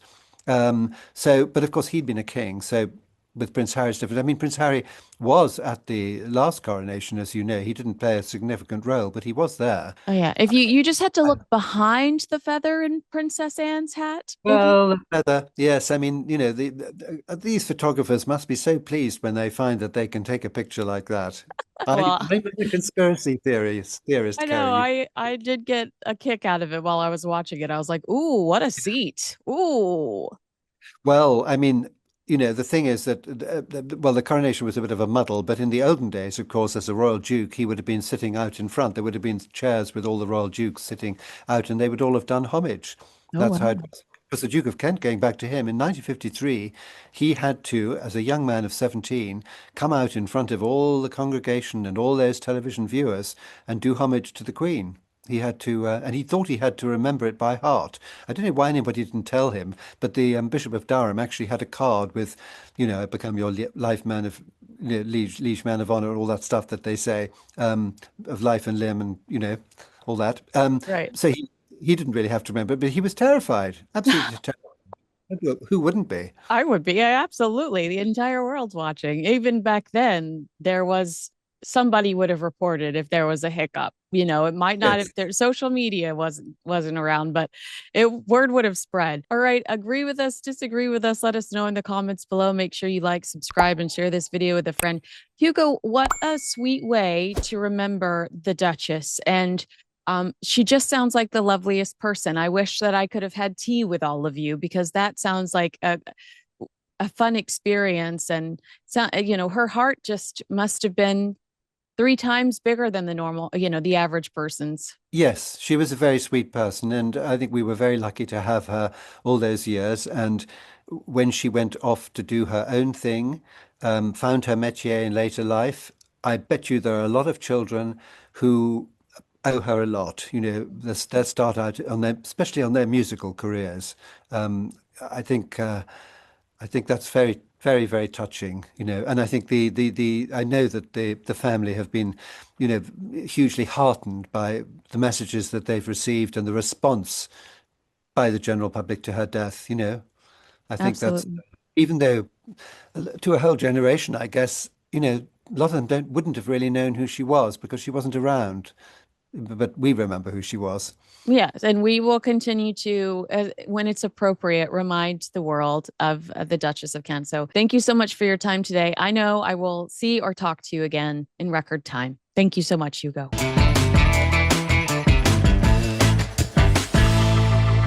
When it comes to Prince William, people say, well, he's not doing enough.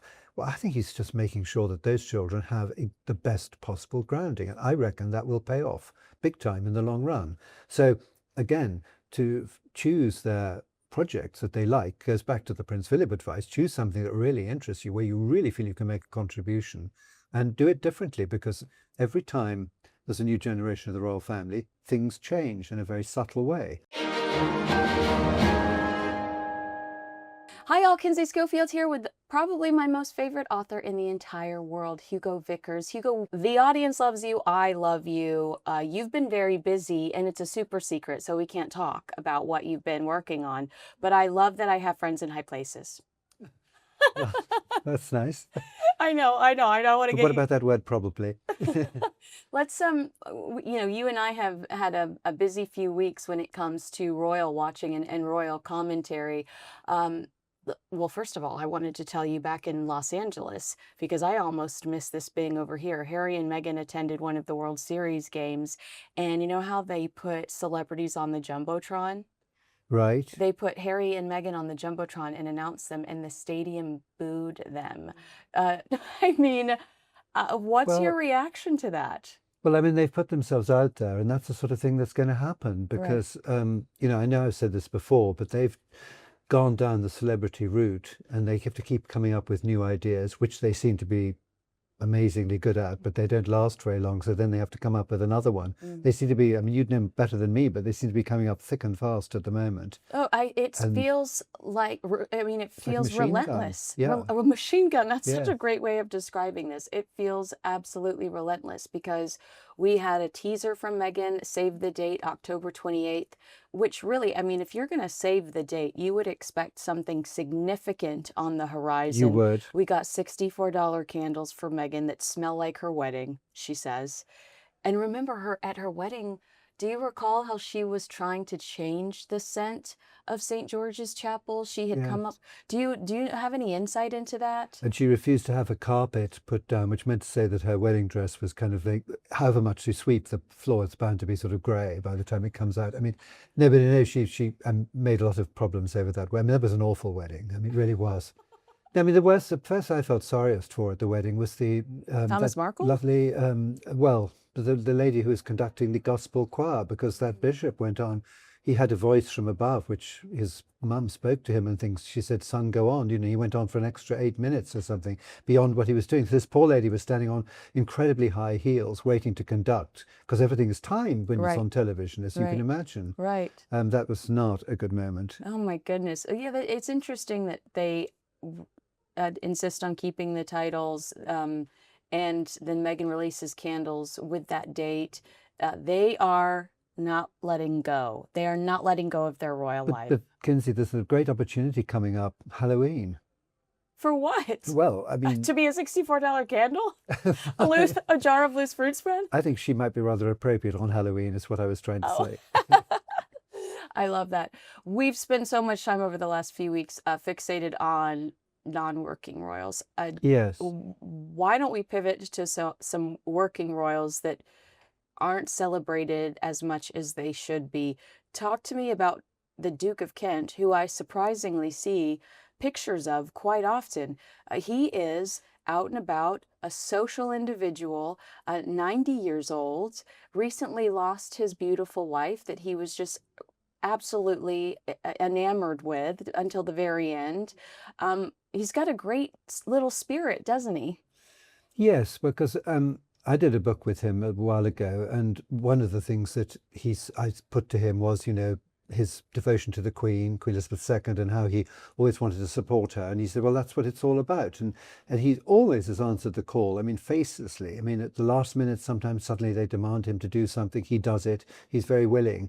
And then since his wife died a few weeks ago, he has been very active. And I think that's important at the age of 90.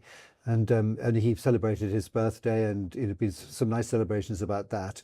And he is very much out and about, and he will keep going, and right up to the end. I mean, that's what he does.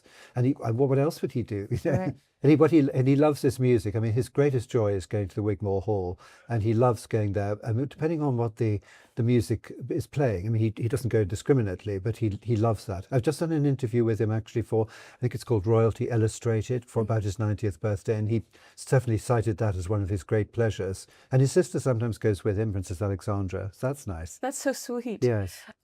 When it comes to the Duke of Kent, well, I mean, I think his work ethic is obviously something that we should really admire. Is his work ethic a reflection on the royal family's work ethic? Because as Americans, we see a lot of Harry and Meghan, and as you say, they're always hopping and jumping on the next trend. It's, there's a real lack of commitment and consistency. Well, he was got in to do royal duties very early on. I mean, he was once in a tank in Germany, and he was summoned back because there was a state visit and his uncle wasn't up to doing it. So he had to sort of suddenly go and meet this head of state, which was amazing. And subsequently, he's done a lot. And his sister, Princess Alexandra, she started really doing royal duties when she was about 16. It's actually quite interesting. I was thinking about this because I remember going to the Windsor Horse Show when I was teenager. And the princes, you know, like Prince Edward and indeed Prince Andrew, they used to, one of the first duties they ever did was handing out a cup at the Windsor Horse Show. Oh, sweet. And then following from that, I mean, you will remember when we had our COVID lockdown, we had this thing where the people clapped for the National Health Service every Yes. Thursday evening. And those little three kids of, you know, William and Catherine, they were clapping like mad the first time they did it. So And we saw cute. them doing it. And I remember thinking at the time, they are beginning to do something for the nation. And this is the big difference, you know, the working royal family. And that's why they're trained, that's why they're so good at it. They start so young. And those little kids have been, as you know, they were very much involved with the Platinum Jubilee. They also attended the Queen's funeral, and the elder two anyway, and many other events of this kind. And this is how they're sort of brought into it. So they're trained from day one. And the Duke of Kent, Princess Alexandra, absolutely trained from day one. So the other person who's very busy, of course, is the Duke of Gloucester, who not many people know a lot about, but he's been working away for over 50 years. But when the King and Catherine were ill, he came right forward, and suddenly he was doing, and the Duchess of Gloucester doing absolutely everything. I said to him once, you know, you're in perpetual orbit at the moment, sir. And he said, well, yes, but we're three dukes down at that moment, but they were. I'd like to ask you more about him, but before we move on to that, can you tell me the Duke of Kent? It sounds like he just shows up where he's needed, but does he have passion projects? Is it primarily music? Where does he like to spend his time cause-wise? Well, he has an enormous number of presidents and patronages and regiments and things. So what he's always done, I worked this out, you know, was like whatever he's presented with, he goes to it with enthusiasm. So one of the things he took over from his mother, Princess Marina, was the Royal National Lifeboats. And there are these stations all around England and Ireland and places. And I think he has a list, and he's ticked off all the ones that he's in. And there's still one or two that he hasn't managed to get to yet. And the Commonwealth War Graves was another one. I don't know if you've been to a Commonwealth War Grave, but they actually are, listen, I'm talking as a civilian, they look very much the same. But wherever he was in another country, he would go to the Commonwealth War Graves and, you know, and visit it. And again, ticking them off the list. Now, about 2 years ago, they found some bodies, which, when they were making a canal, left over from the First World War that had been buried there, that hadn't been found.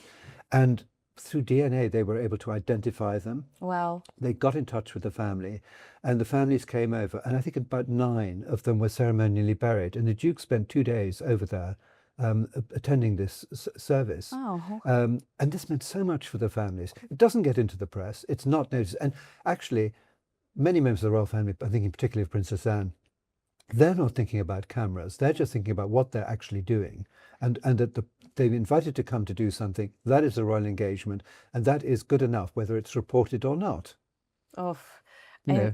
well, I love to hear that. It does feel like they're specifically, when you're around them during royal engagements, it does feel like they are planted in that room. Totally. And their ultimate objective is the person that they're making eye contact with or shaking hands with, and that it's not for show. And I mean, you know, not to go back here, but Harry and Meghan Dodgers game, that's for for show. show. Yes. That's because these two want attention. And actually, of course, also the royal engagements, there's a lot of research that goes into it. I mean, the Queen once asked the Lord Chancellor, she said, I've got a man coming up for an honour, and the briefing notes are terrible. You know, any advice, you know? And he said, well, ma'am, try him on modern art. He loves pictures. And the next time she saw the Lord Chancellor, she said, just the ticket. Yeah. And that shows the care and attention that goes into it behind the scenes. You know, nothing happens by chance. It's all very well planned. So I had a friend called Tim O'Donovan. His obituary is in the Times. I'm in the Times building, I think now, so I can say this. It's in the Times today, as we speak. And he made a league table of the royal engagement, how many engagements each members of the royal family did.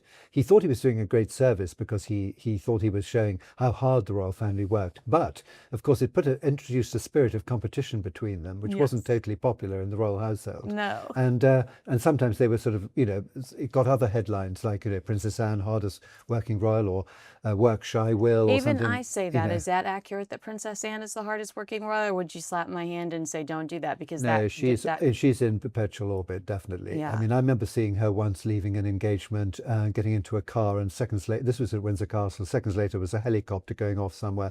I think she'd been in Edinburgh earlier in the day. She's all over the place. She She's is. incredible. I mean, I know that occasionally her husband Tim Lawrence has to say to the private secretary, "Steady on, just try to stop her doing too much." I remember, she recently had that accident and was up Yeah, and moving almost, immediately afterwards. Just yeah. didn't take a beat, didn't take a breath, wanted to get back to work. And I think that was much more serious than we realized at the time. I mean, she was found unconscious in the field. Literally, I think they had helicopters out and things looking for her. And somebody, some groundsman suddenly saw the grass moving like this, and she'd been kicked by a horse, we think. She doesn't know. Oh my And so goodness. she was unconscious, and she was in hospital for quite a long time, and of course at any age, particularly with that age, she's in her 70s, it's quite serious if you I get didn't a, know a some knock. of those details. Those are Yeah, very frightening. The fact that they yeah, didn't know where she was, but you'd and never know it now. I mean, no, I because I've never, wouldn't know yeah, because she does never complains, never explains. exactly. Talk to me about some of Princess Anne's causes. Does she have specific causes that mean more to her than others? Can you tell? Well, that again was very interesting, because at one time when she was married to Mark Phillips, she was going off to, I think, to Africa for, I think it was to do with Save the Children, which was one of the things she took on very early. And the press all thought that Mark Phillips was going to join her on this engagement. Hmm. So all the journalists hurtled over there, with their cameras and things, and he didn't. But the editors said, well, have a look at what she's doing. They were astonished. They had no idea how hard she was working. But also, she is so down to earth. If Diana, Princess of Wales, had said something about about children, Princess Anne, what actually Princess Anne said was, "You don't have to like children to know that they need to be helped." Mm, Now, if Diana had said that, she'd have been flayed alive. right. But Princess Anne gets away with it because she's so absolutely down to earth. You should monitor, have her on Google Alert, because any time she speaks, she always talks good sense. And one of the things she said was that in that interview to the Canadians, uh, the slimmed down monarchy doesn't look very good from where I'm sitting. Oh, And of course, she's absolutely right. You need more and more of them. And I think I've probably said this before, but when the king was ill and Prince William hosted a garden party at Buckingham Palace, he got all his young cousins in.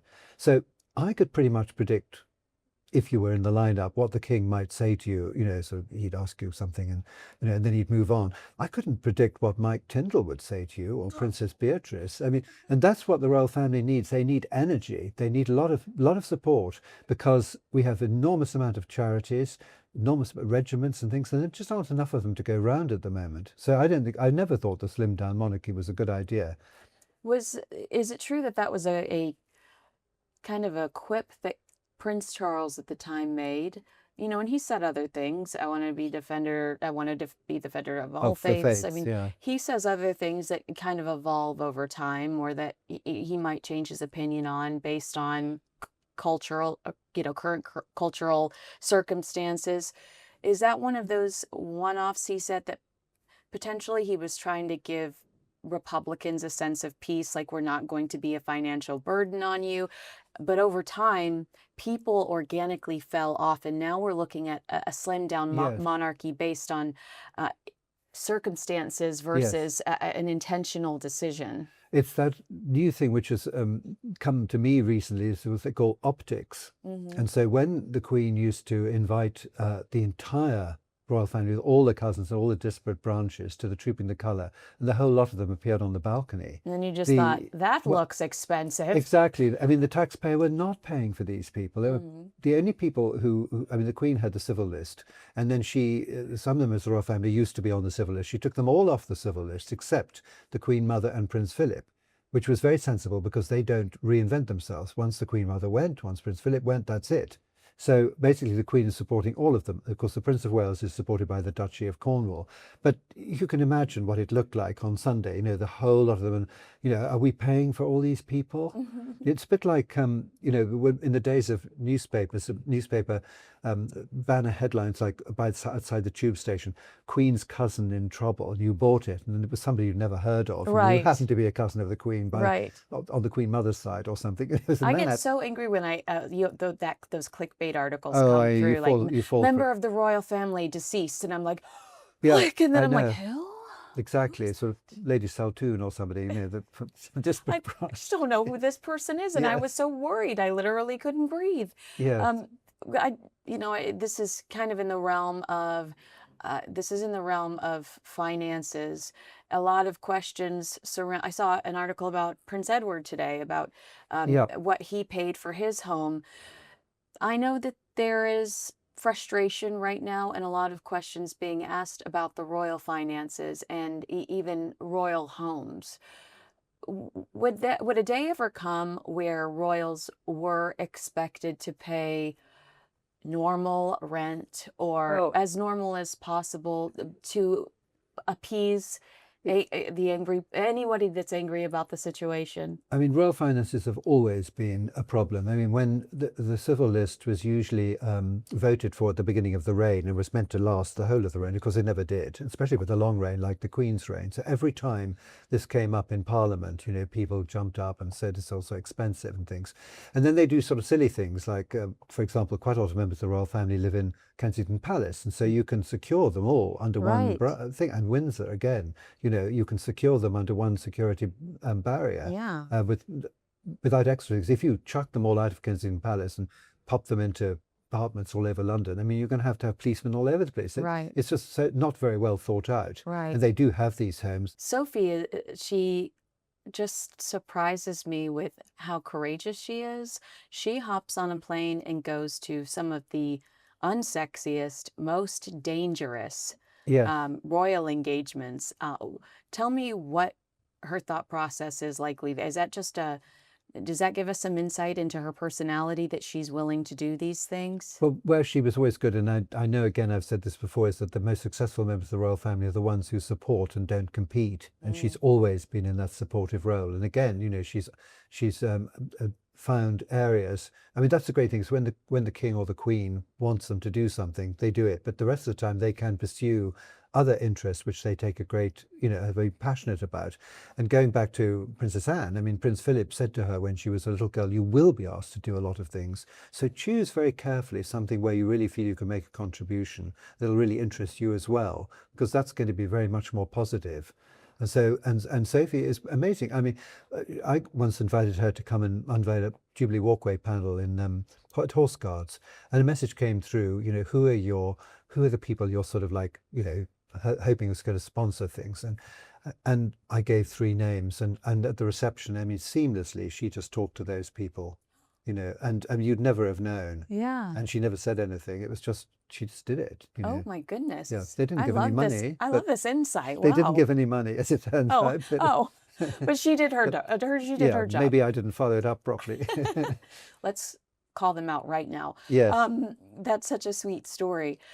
Have you watched their children and wondered if their children might fit in anywhere in the future? Or do you think that because they have a beautiful daughter and a beautiful son that we do see when there are big royal engagements, but for Yes. the most part, they have opted not to have titles. Is that correct? Well, very cleverly, Prince Edward decided, and I absolutely know this to be the case, that he thought it would be easier for them going through school if they didn't use royal titles. I mean, by law, they are princes and princesses because, as laid down by George V, the sons and daughters of the sovereign and the sons and daughters of sons of the sovereign have those titles. That's absolutely clear. But they don't use them, and I don't think they ever will. Louise, of course, she followed Prince Philip with the carriage driving, and you see her doing that a lot. And she has certainly one of the Jubilees, she was, there was a big picnic in the Mall or something, stalls, I can't remember exactly, and she was going up and down and talking to people. So she does take part in these things, but probably, I don't know, at least they probably won't. Really? I don't know, we'll see. She looks like a little Disney princess. She is so Uh, delicate and sweet looking. and she probably not as delicate as you think because she's going into some sort of, she's in the, I don't know, she's in the corps or the Yeah, army or yeah, something. you're right. I She's mean, in uniform sometimes. yeah, very much similar to Queen Yes, Elizabeth, taking yes. after Queen Elizabeth. How charming is She was that? at school with my daughter at St Mary's Ascot, and Oh, they were in a really? play together. I remember. Oh, Yeah, how yeah, sweet. I bet that was so fun to see. yes. When it comes to Prince Edward, the work he's taken on for King Charles, is there anything that stands out for you as his passion project? Well, I've always thought the Duke of Edinburgh's award scheme was one of his really big things, which he took over from Prince Philip, and Wow. that's been a great success. And they were very close.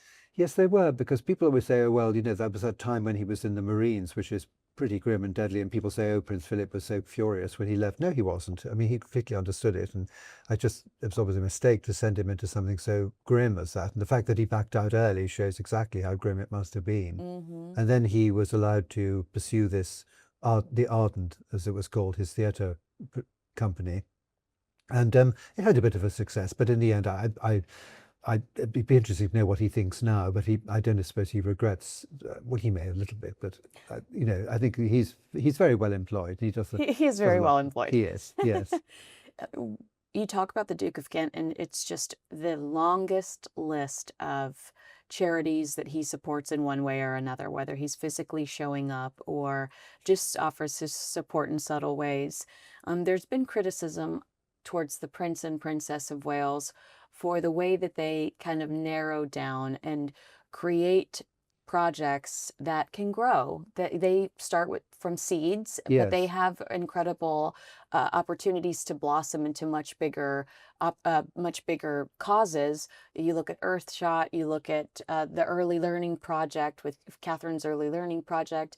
Do you see the balance that Prince William and Catherine, or work-life professional balance that Prince William and Catherine are trying to create? And do you see the value in this? And correct me if I'm wrong, if it seems like a new system that they're trying to yes. navigate. Well, there are 2 points there, really. I mean, first of all, if you have a hereditary monarchy, as I explained, they are trained from birth, so they're in the system from they're not going up the greasy pole of politics. They're Right. there, Yeah. and they are aware that they're there by chance of birth. So you have all that. One of the things that was most interesting about Queen Elizabeth II was that for the first 10 years of her life, she wasn't expecting to be queen. So she had this glorious Blissful. and happy childhood. The Duke of York was very shy, as you know, because he had his stammer and all that thing, which appeared in the King's Speech and everything. Duchess of York, later the Queen Mother, created a really happy home for him and for the 2 children. And I think I remember talking to one of the private secretaries, and he's saying that his reading, of the situation was that they did not wish to become king and queen at all. They were really very content with the life that they had, which, as he then went to point on, says it was not to say that the Queen Mother didn't enjoy her role later on. But what I'm saying is that she did have that incredible grounding. And we keep hearing about the royal family being dysfunctional. And Prince Charles's childhood was a bit difficult because the Queen was away a lot, and he seemed to mind that sort of thing. I think Princess Anne did so much, but he did. And Prince William and Prince Harry obviously had a very difficult childhood. Mm-hmm. So when it comes to Prince William, people say, well, he's not doing enough. Well, I think he's just making sure that those children have the best possible grounding. And I reckon that will pay off big time in the long run. So again, to choose their projects that they like goes back to the Prince Philip advice. Choose something that really interests you, where you really feel you can make a contribution, and do it differently, because every time there's a new generation of the royal family, things change in a very subtle way. There's a lovely line of continuity. And somebody once said about the monarchy, it's never exactly in step. It's either a step ahead or a step behind. It's usually better if it's a step behind and gradually catches up, sort of grandmother's footsteps. And I've said this before, so I apologize to the audience if they've heard it. But I think what's so unique about what Prince William and Catherine do is they create these initiatives that potentially their children could catch up and Yes, take on themselves. yes, Whether it's the Homewards UK, that's something that his children could step in and do in a similar fashion. He was so passionate about Yes. homelessness because his mother brought him to homeless shelters and the early years projects. That we're going to continue to develop new studies on childhood upbringing forever. Yes. So I've wondered if they created these unique opportunities for their children to just kind of fall into something that they've heard mom and dad talk about a lot at home. They can easily transition into it, and there aren't some of the hiccups that we've seen specifically with Harry, who was kind of lost, and the royal family had to step up and go, let's create this for you so you have a role. Let's create this for you so you have a role. Yes, that's a very interesting point. I think that's good, and I think it'll be interesting. And if I'll live long enough to see it, but it'd be fascinating to see what those children do, because I mean, you couldn't have invented them on a computer, I don't think. They're just absolutely precious. Exactly. Prince Louis steals the entire show everywhere he And goes. I think I have a theory. People like to say Prince Louis is a scamp, but I think he's extremely intelligent. I Oh my mean, gosh, yes. the way he sort of imitated his brother tossing his head back was extremely well Oh observed, my I thought. gosh, he's just Yes. precious. When do you think we'd see? Well, actually, I have another question for you first. There are these stories about how if um, Prince William had his way as king, he would, similar to Denmark, strip everyone that's not a working royal of these titles. And that way it's easier to manage brand wise, because even if Harry and Meghan aren't working royals, if they're utilizing titles given to them by the family, they still are representing the monarchy in their actions, their associations. And that within this piece, they said that they had kind of um, hidden Prince William's parked was the word they used, parked Prince William's children's titles, similar to what you just said with Edward and Sophie's children. And then Prince William and Catherine were going to allow them to determine whether or not they wanted to follow in their parents' footsteps. Do you think that they would really allow I that much freedom? I would just love to know how all these people think that Prince William is telling them these different ideas that he has. I All don't, right. I just don't believe a word of it. Really? I mean, I think um, Prince William. People keep asking, well, what sort of king is he going to be? He probably doesn't know. I certainly don't Well, know. I know he's going to be a handsome one. Yes, but the thing is that only when he becomes king, that's the moment when, and he probably has some plans, but what was that thing that Emily Maitlis came out with, that he'd threatened the Which he denied. well, quite rightly. I mean, right. Princess Beatrice and Princess Eugenie, he threatened them. I mean, come on. He's not going to ring up Emily Maitlis and tell her. And secondly, he's not going to do something like that. It's absolutely Yeah. ridiculous. Isn't that kind Yes. I'm not trying to start beef with Emily, but considering how disruptive and destructive a specific Emily Maitlis interview has been to the royal family, why are we to believe that anyone that was Exactly. in with the royal family would pick up the phone and make her the first call? Exactly. That's my very point. We have to But be anyway, I don't believe any of these things. I mean, people keep telling us what Prince William is thinking of doing, and I mean, he must read, if he bothers to read these reports. I he should must imagine almost get his eyeballs with must get lost in the astonishment, back of his that head. he's being told all these things. When you look at his CV, when you look at what he pursues these days, um, what do you think his legacy will be based on what we see him investing the most time in? I'd just love to say I don't know, Yeah. because I think Oh, the thing is, it's all up for grabs. I mean, right. it's all in the future. Right. Um, but I know. I feel like I'm more inspired personally by his environmental work. So a part of me wonders if I'm sensing so well, much inspiration from him, which I know his grandfather loved and his father Well, loved. absolutely. I mean, that's an ongoing thing. I mean, Prince Philip was talking about the environment way back in the early days of the, even in the 50s, I think. I mean, if you read some of his speeches and things, and Prince Charles then, as he then was, took that on. And I mean, a lot of the things that the present king took on were things that his father was very committed to, and good for him, because he was forward thinking, and Hmm. that's very important. And yes, so I think it'd be interesting to see, but Prince William has got time to form his ideas, and people spend too much time telling us what he's going to do and this and that, and I think I know this we should have to stop. be realistic. They Yes. completely shut down when Catherine was sick. We Well, know quite. what they're capable of. We know that they don't Yes. pick up the phone and say, "Hey, could you guys stop it? She's sick. We need a break." we were completely out. They shut the door on us for a I significant think amount of time. also that that's very interesting because they had this memorial service for King Constantine, and Mm. Prince William was meant to read a lesson, and King Constantine had been his godfather, Hmm. and he didn't turn up at the last moment, and everybody was very surprised. That later proved to be the morning that she had got her cancer diagnosis. Hmm. I think in the olden days, probably even the Queen or Prince Philip might have said, look, I'm just got to go off and read a lesson. I'll only be half an hour and I'll be back. He didn't do that. And actually, I really admire that. He Mm. stayed with her. That's right. And I can completely understand why he couldn't say that at that point. But Right. it led, as you know, to a lot of speculation. And ridiculous, Yes, ridiculous speculation. And they had the power to shut it down, but I think it shows us that they're capable of protecting their secrets. So why yes, are we going to believe every article that's written about how ruthless William and Catherine exactly. are when we know that they're capable of keeping a tight lip? Yes, We would be so silly to have a discussion about the working royals without acknowledging the incredibly hard work of Queen Camilla and King Charles, who we yes, see so often that I think we yes, forget how ill he is. This is a man who's living with cancer. Queen Camilla, who always stayed behind and allowed him to shine, has really come into her own lately. We're seeing how much she loves reading. We're getting some insight into her personality based on her own yes. library. She's podcasting.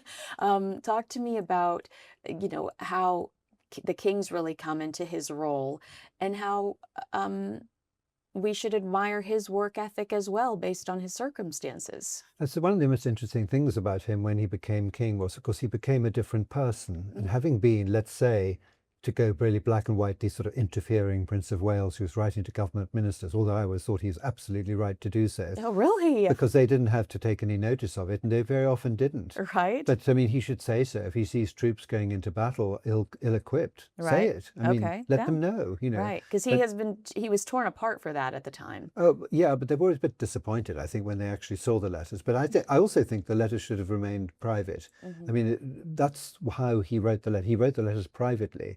He did not write the letters. Should they have remained private Yes, forever? well, nothing remains private forever and ever and ever, but there's a time, I think. I mean, I'm a bit old-fashioned about these things. I think that, I know, but I also listened to you like talk about reading letters from your ancestors. So I was yeah, like, surely well, he doesn't believe they should be hidden forever. no, I think there comes a point when it's very interesting, but the thing is that then you put all this stuff into archives, and then at the appropriate moment they come out. If they're going to come out too soon, people just won't put them into the archives; they'll be destroyed. And you endless examples of that sort of thing happening. Hmm. I mean, all those ambassadors who used to write wonderful reports, they don't do it anymore because of freedom of information, and Ooh. it'll all come out so quickly. Oh, So how it gets lost to disappointing. history. So people don't think these things forward. But as far as so the interesting thing about him was the real point was that okay, let's say you think of him as like an interfering Prince of Wales who's telling his views to all sorts of people.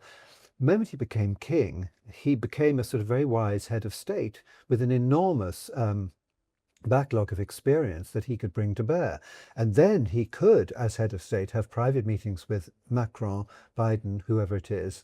And he did. And of course, he was really getting into his stride, especially with those foreign state visits and things, when he was struck down with the cancer and then couldn't do so much. Hmm. So he is out and about. I mean, there he was last week at the Vatican. I mean, that was incredibly important, It was. amazing, and really exciting, actually.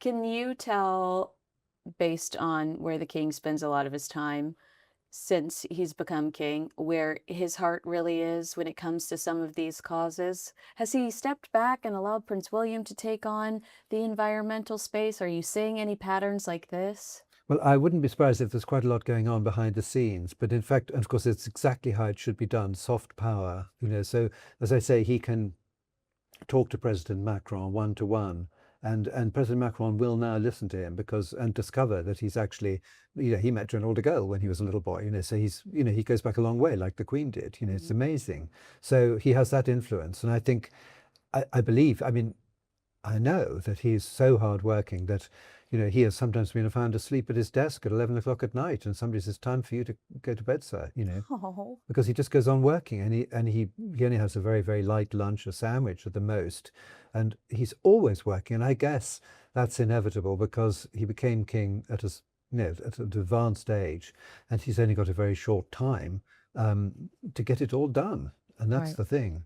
So he is amazingly hardworking. He is. Yeah. Watching Queen Camilla kind of step up, especially when the King and the Yeah. Princess of Wales had to Yes. step back. Were you surprised to see how much work she did? I remember there was an issue with a helicopter, and instead of being turned off or frightened by that issue with the helicopter, she kept going. I mean, She did. She took a she's car. proven Yeah. to be quite fearless throughout the last Yes, few years. and when you think that in her earlier life, she was basically, well, I'm going to use the word. I mean, actually, it's a great advantage to her. She has a sort of a laziness in her character. No, but it's good because it means that she has not been vindictive towards people who were nasty about her when she was Mrs. Parker Bowles, and they were vile. I mean, Yes. up until the day of the wedding, she was the hated mistress, and then, whoops, hello, she's the supportive wife, which she has been ever since. It's extraordinary. I saw it happen, Yeah, I literally. know you did. You did. You Yes. saw that evolution. And And so, she who had not really done an awful lot, certainly in the public arena, now she's all over the place. And I mean, I remember thinking it's absolutely fascinating that she distributed the Royal Maundy money, and everybody was delighted that she did it. Think back to, thought like Mrs. Parker Bowles distributing the Maundy money. I mean, come on, what's going on? I know. It's extraordinary. I Well, know. good for her. And of course, being a bit naughty. I mean, we've seen one or two pen incidents and things in Yeah. public, and all that stuff. You can be sure there are one or two of those in private that she has to deal with as well. Wow. And you know what? I had that's such a great example of the presence, the calming presence, Yes. her own little soft power, how she can swoop in and de-escalate a situation. Yes. How lucky is She's the very good at monarchy that. to have Yes. her? That's a very important, probably underappreciated role right Yes. there. Remind me off camera to tell you another story. Oh my gosh, I can't. I love these stories. When it comes to, we started off with Harry and Meghan, absolute PR nightmare. In Los Angeles, there's a Los Angeles-based website called Ranker, and Oh, Harry and yes. Meghan are among the three most unpopular celebrities of 2025, sandwiched between Sean Diddy Combs, a convicted sex offender. So that gives you some idea. They're big booed at Dodger Stadium. That gives you some idea of the decline in their relevance and popularity. You just talked about how villainized Queen Camilla used to be as Camilla Parker Bowles. Charles Ray still says someone threw a loaf of bread at her. I don't know No, if I don't that's think so. true. No. I don't know if that's true. I've heard conflicting reports, but it was bad when it came to the way that she was treated, likely by the public as well as by the press. I know that she hid for a while, like just wanted to go away and just protect her energy and protect her space. Has the evolution in her PR and how she's become this kind of quiet superhero to the royal family been hard work, or has there, I mean, to me, I see it as all of the work she put in when the King and Princess of Wales were ill, or has there, to Harry's point, been a lot of manipulation behind the scenes to change public perception of Camilla? There certainly was some PR work by a difficult character called Mark Burland, who, was very much how they were going to bring her forward when she was still Mrs. Parker Bowles, and that the gradual things and the photograph of her coming out of the Ritz and that sort of thing, those were all staged, no question about it. But since then, I mean, I defy you to mention a single incident where she has done anything that you could criticize in public, or indeed we haven't even heard about it in private. You don't hear stories about No, she's kind her. of cheeky and wonderful. She's Yeah. kind of a great, what we hear that she has a great personality. She makes the king laugh. Yes, We yes, hear she that does. she's Yeah. incredibly kind in real life and that she's fun-spirited. She loves her grandbabies, which is always an Yeah. endearing And you quality. don't hear stories about staff leaving and not liking to work for her. They're, she's very good with all of them. So So it's it's more than just her work ethic. It's also, yes, just her yeah. personality in general. But she too, of course, suffers from the media. But occasionally, like the other day, did you read that she had her eye on Royal Lodge. I mean, absolutely Oh ridiculous. my gosh, I know. I keep That's saying totally ridiculous. I mean, I know for a fact that she didn't because she's got a perfectly nice house of her own in Wiltshire. she didn't and doesn't. Yes, I It think doesn't that's important to exactly. Who would say. want to take on that huge place? Yeah, that's a very important thing for you to say. And also, I think it's important that we acknowledge too that while Mark Bolan, is that the name? Yes. While Mark Bolan did some backflips to try to change public perception through, media strategy, there was also Team Diana who went out of their way to make her the Yes. heinous villain in this. And not that things weren't complicated, but there Yeah. was a lot of leaking on both sides. Well, there's certainly a lot of leaking on the Diana side, no Mhm. question about it. But I think that for all the amount of PR that people have, eventually it's the actual Authenticity. It boils down to exactly authenticity. the absolute, the genuine article that comes through. And so I think always that I've always felt that the Queen Elizabeth II, her great skill was that she had a total awareness of her role as queen, and she just went straight forward, and she was not swayed by public opinion to the left or to the right. She did not change her hairstyle, she did not go to the opera when she didn't want to, all those sort of things. She just went, and it paid off. Wait, I have a question for you that's going to make you pull your own hair out. Okay. When everyone lost their mind over Catherine, the Princess of Wales, being too blonde, her highlights being too light, is it a wig? All of these conversations. I tried for the life of me to find the switch in Queen Elizabeth where she goes from her signature brown hair to white hair. And I could not find one picture. I could not find one article. How does she magically transition from this young woman to, the queen we all remember, know, and love? Well, that's very interesting. She did used to have, a couple of little white strands in there. And what she actually did, I can't remember whether it's 1992 to 3. It's in the early 90s. It's the Balmoral holiday when you don't see her at all. That's when it all grew out, and so that's what we need to pin this down. I think Yes. with photographs because and you will find. I mean, I remember thinking, so Princess Margaret always remained with sort of auburn hair right up to the end, Legend. and looked good. And the Queen decided. No, she was going to have the white hair and she was going to wear the big glasses, and she'd even wear the glasses even in the carriage going to the state opening of Parliament. Okay, I understand she wants to read glasses when she's reading the speech. The Queen Mother never was seen wearing glasses in public. I mean, She might have a drink in her hand. She had the thing printed big enough so she could read it, Clever. I did once see the Queen Mother in a car going down to Royal Lodge in the Cromwell Road with the window open, and she was wearing glasses then because she was reading. She didn't know she was being watched. by clever Hugo. Oh, that's very interesting. So now we see that, because I thought that commentary around Catherine was really unfair, and it made me think, well, when was the Queen allowed to age gracefully or have that moment? And thank you for answering that question for me. I knew, I should have known you would have the answer.